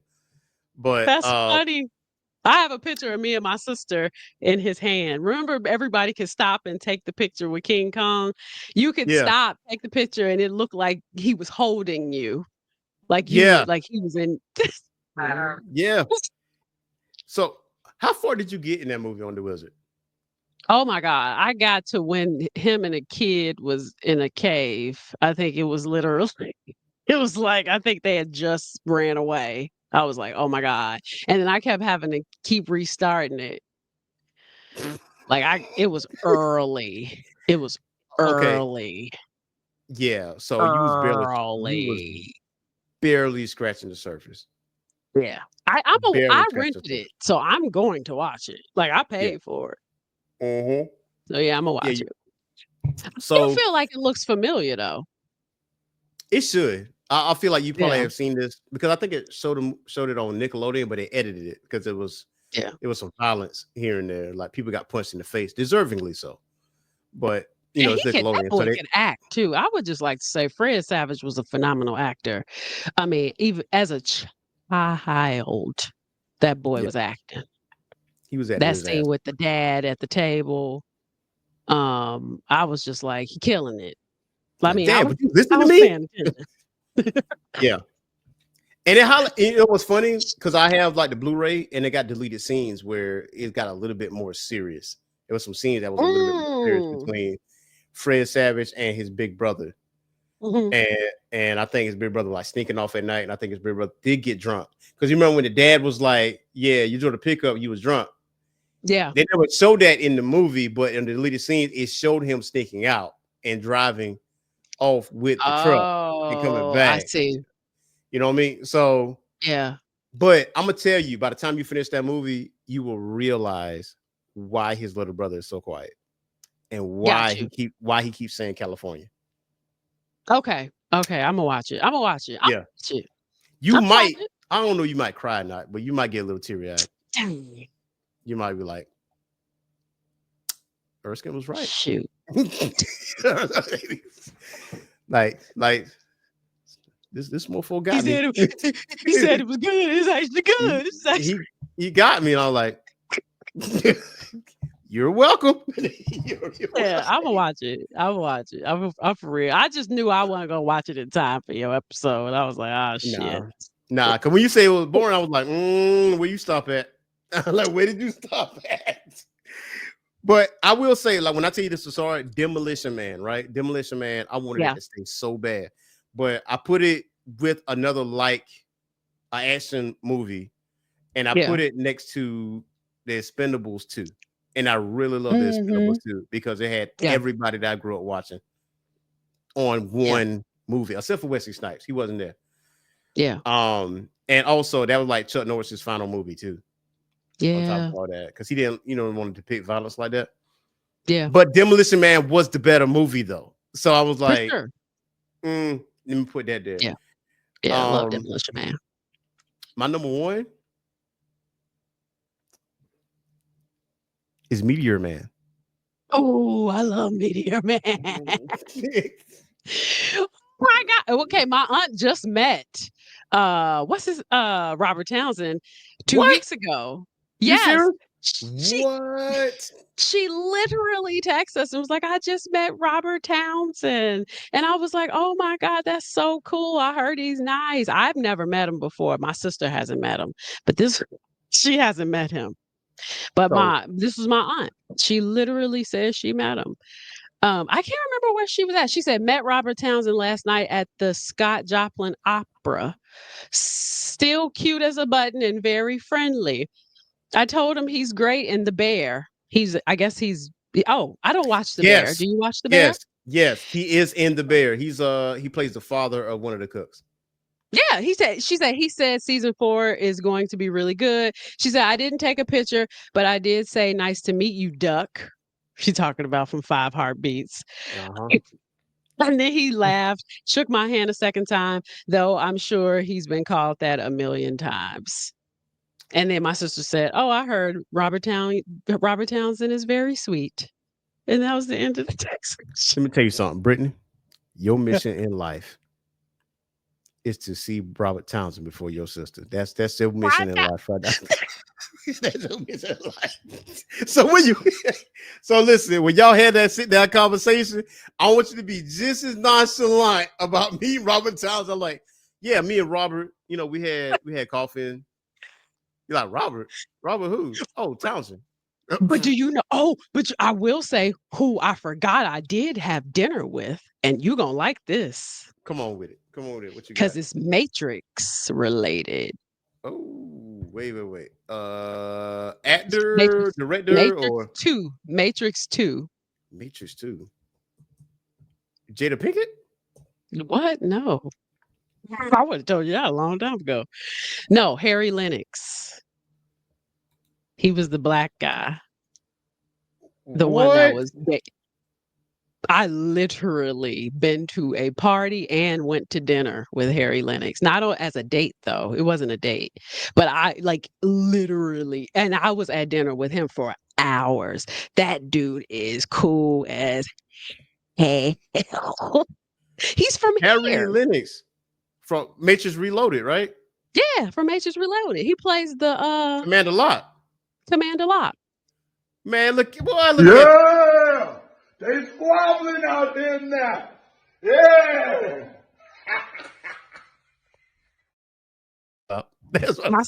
My sister has not met him yet. Did you lay that out? I got one. Did you lay that out? Like, yeah, I had, eating pancakes and shit with Commander Locke from the Matrix. I totally went to dinner with him back in LA 100 years ago. That was after he did the Matrix, but yeah, he was a super cool dude. That's a really, really nice man. He invited me to a barbecue too. I never took him up on that. Petty. I What we should have. doing? What we doing out here? What we doing out here in these streets, man? Come on, Britt. Come Matter of on, fact, man. I think I still got his phone number. You know what? He should be a guest on your podcast. That would be dope. He got a cool. That's another dude with a cool voice. Yeah, he should. Be He got a cool voice. Yeah, he for sure got a cool voice. But he was a really nice man though. But when you said Robert Townsend, it made me think of Five Heartbeats because he was in the Five Heartbeats. Yes. I think he had a lot to do with the five heartbeats, outside of acting. Yeah. So how I came up with Meteor Man as my number one. Yeah. It was a 3-way fight. So I had four-way actually. It was Bad Boys, the first one. It was House Party, the first one. It was Coming to America, and it was Meteor Man. So I was like, hold on. All these movies I can watch every day, all day, every day, right? I said, okay. Yep. I've seen cop films before. I've seen Beverly Hills Cop. I've seen 48 Hours. Love those. At the height of the 90s, Martin and Will, that was a perfect duo to come up, All right, so that's out. Yep. House Party, iconic, because whenever I threw a house party at my apartment, which I did throw a pajama party, which is reminiscent of House Party 2. Bless you. Thank you. I was like, okay, between that, Coming to America, what will be the one? Coming to America will be over that. So I'm like, all right, cool. Mm-hmm. Now I'm between Coming to America and Meteor Man. I'm like, okay, Coming to America, I can definitely watch every day. Meteor Man, I can watch every day. I chose Meteor Man because Robert Townsend, as a filmmaker, put so many black actors on, especially with Hollywood Shuffle, with the Five Heartbeats, with Parenthood, and he introduced us to the first black superhero. Yep. Which a lot of people don't realize. Meteor Man was actually a comic book in Marvel. A lot of people don't know that. That I did not know. No. Yeah. So if you look at like the cast members for Meteor Man, first of all, we saw Little Luther, not Big Luther. That's probably the only movie we saw Little Luther in. Little Luther. Don Cheadle. Don Cheadle's in that. Man, hold on. I'm about to pull up this thing real quick. Eddie Griffin. Right here. Eddie Griffin's in it. Ooh, yeah. Yep. Roy Fagan, Skinny Luther, Faison Love, Big Daddy Kane, Sinbad. Biz Marquis was in this. Biz Marquis, yep. And this man right here, like iconic character, obviously. Love Bill Cosby, because he was a homeless dude with the coffee can with the media in it. Yep. Jennifer Lewis was in this joint too. Lila Fashawn Tretch. Yep. So I was like, man, why can't it be Meteor Man? Like, why love can't it Meteor Man, Golden Lords. And Buddy was in the leader of the Golden Lords was in Five Heartbeats too. Right. So it's like, man, like, how can you not like pick this? And that was such an iconic movie too, because it was about gang violence. It was about, obviously you got this black superhero who was a teacher. You know what I mean? He was just so, he wasn't like your quintessence, because obviously Batman was like a millionaire, you know what I mean? Who had all the tools. He was hit. Well, he wasn't hit by, he was hit by a meteor, but he ultimately ends up coming in contact with this meteor that gives him these superpowers that he ends up kind of like, kind of revitalizing the community with, and kind of like changing his environment with. And here you got this gang who was terrorizing these poor people.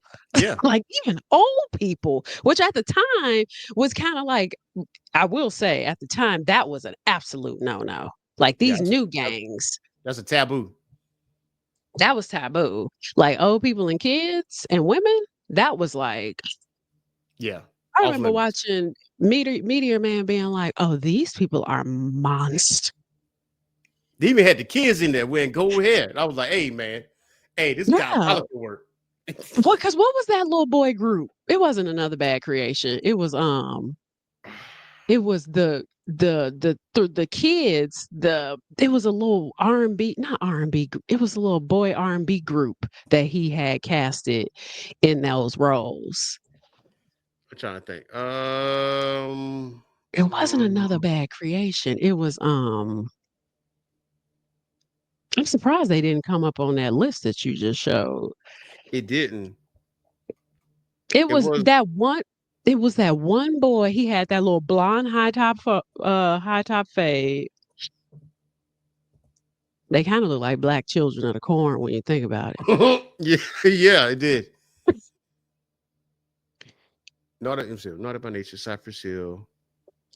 But it wasn't. I mean, obviously those ain't.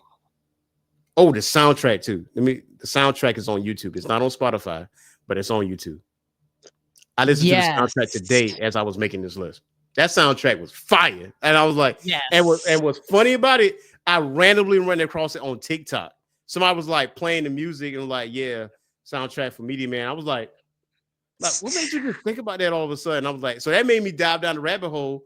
I was like, because as I was doing my list, Meteor Man was not there. I'm like, oh my god, let me slap myself real fast because this damn show going on the list, and this might be number one. So, because when we think about Blade, you found it. Oh, you No, found it. I'm still looking for him because they showing the child actor's name, but I can't figure out what group he was in. Music. I get because you got to be specific when you're searching these things. Yeah, yeah, They only showing Naughty by Nature though. yeah. Not by nature. AI it don't always work in our favor, does it? No, not always. Not always. Cypress Hill and Naughty by Nature, Big Daddy Kane. Oh my God, it's the one I remember that. Oh my God, they brought up Blank Man. That's another one that I love. It can't be portrait. It's not portrait, is it? Who? Portrait. It was on Family Matters. What was portrait? Song. That's not Heat of the Moment. It was a Heat of the Moment. Heat of the Moment is After 7. After 7, you're right. Dang. I'll find it. I'll find it and send it because I can't remember his. I can see his face. He was like the one. Because what were the Golden Lord kids called? What were the Because didn't they have a name? I think it was all part of the group, but it was just like the kid version of them.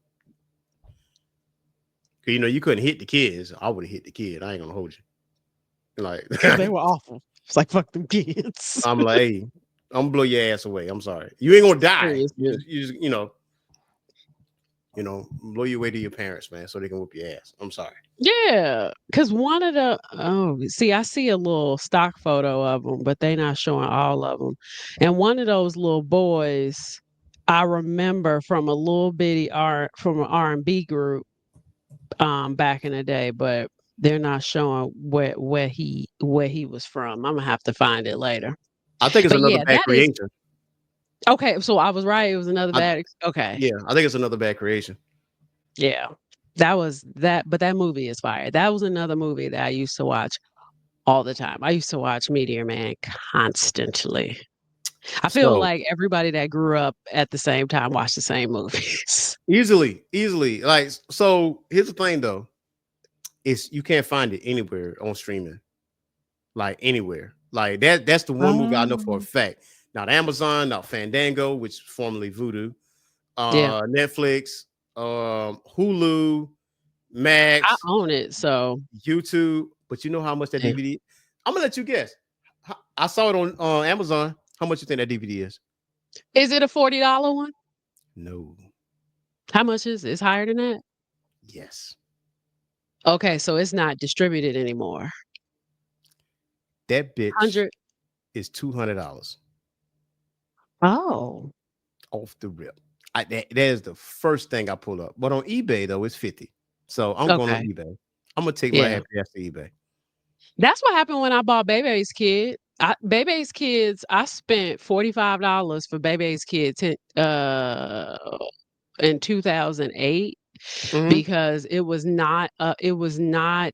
it didn't I think they lost their distribution deal or whatever, and I Yeah. had to get it off of eBay, and there were not a lot of copies of it. And so it was like 45 bucks or whatever, and I bought it off of eBay. Yeah. It was like I can't find it. I don't know what else. I don't know what else to I'm do. gonna have to do Meteor Man on eBay because I was like, there's no way else I can get it. So you say you got it on DVD. I'm like, I lucky do. duck. Lucky duck. Yep. And which is crazy because I'm like, where did I buy it? Because which is strange because that's MGM, isn't it? Yeah, I think so. I think that's MGM. That's sad because I just see it in my head. I know exactly what the case looks like. I will tell you, when you own a lot of DVDs, and this is one of those things that people used to really like when I used to live in my old apartment, I had all my DVDs on display. Mhm. When I used to have people over my house or we used to do movie nights, I would know where movies were because it was hard to keep movies in alphabetical order.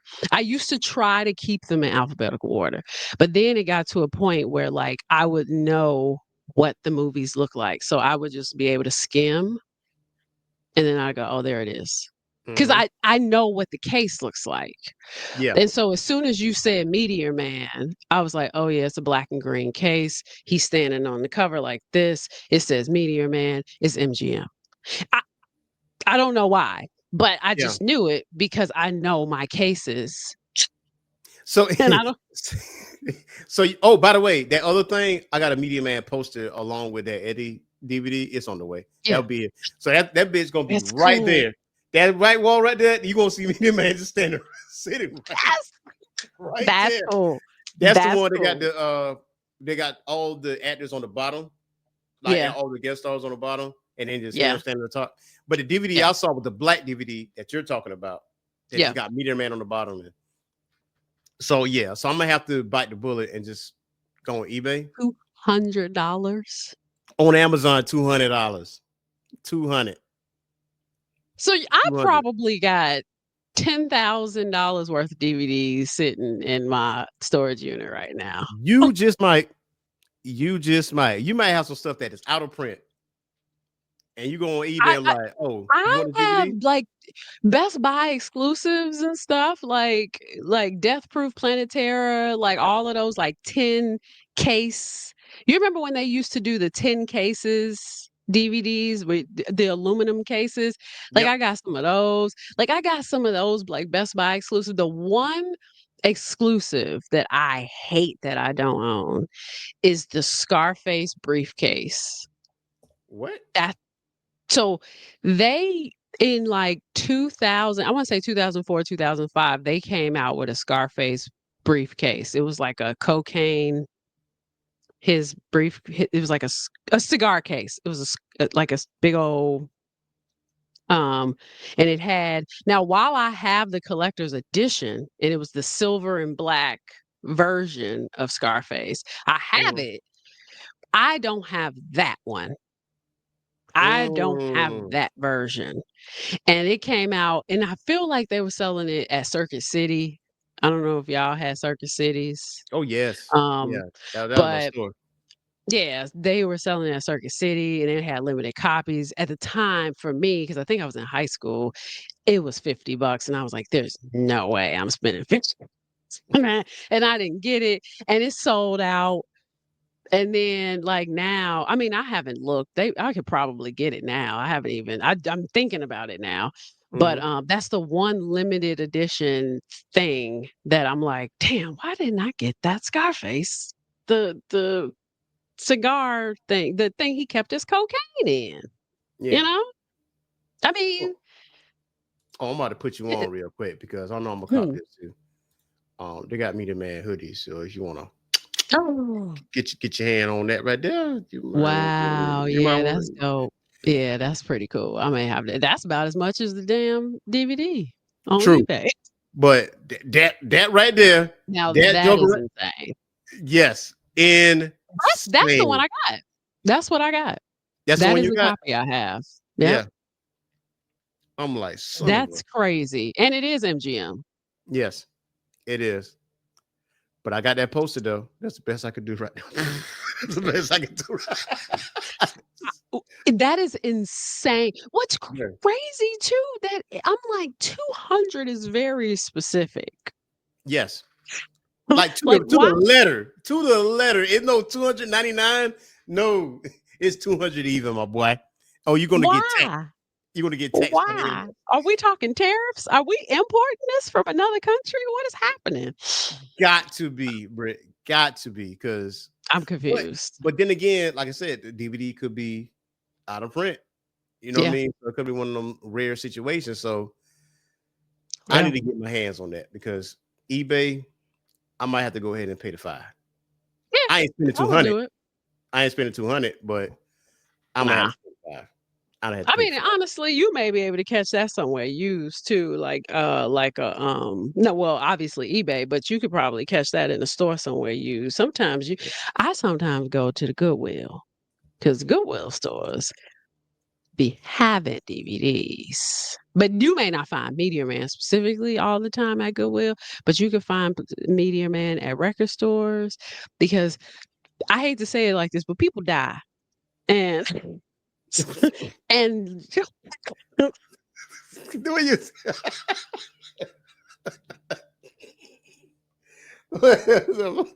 it sounds terrible to say, but people die.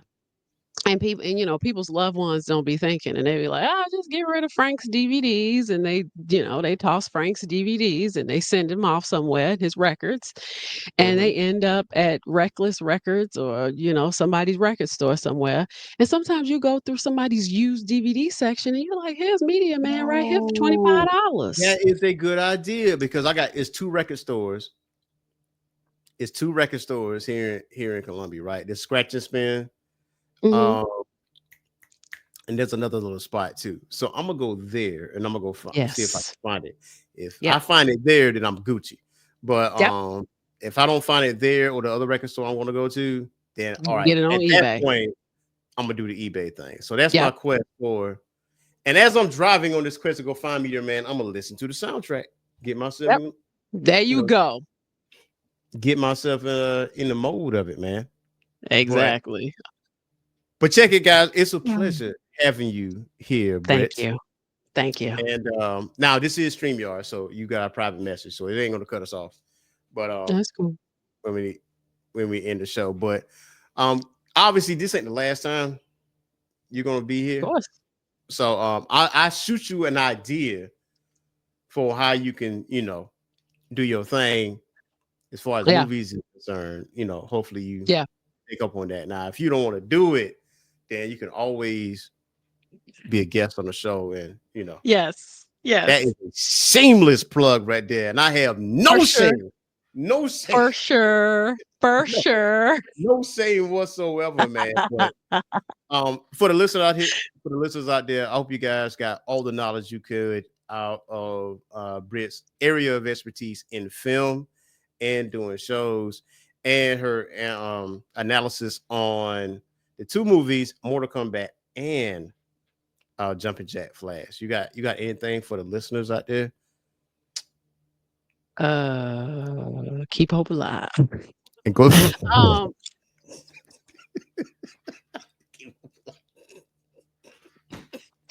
It's real out here. Keep hope alive. That's all I got. And do not forget to go check out her podcast, host of I Swear to Drunk, I Am Not God podcast. Especially if you like cocktails and you like true crime stuff, because I know quite a few people that like true crime stuff, and I know some people that are obsessed with that stuff. So yeah, it's ridiculous. Yeah, so I could definitely tell my some of my other listeners, hey, I know somebody that might can tickle your fancy a little bit. So. Yeah, if they want something goofy, they should definitely pop over. and check me out. It's ridiculous. 3 seasons worth of messiness. Absolutely. Yes. I And y'all know appreciate what it. to do, man. Hit that like button, hit that subscribe button, and a notification bell.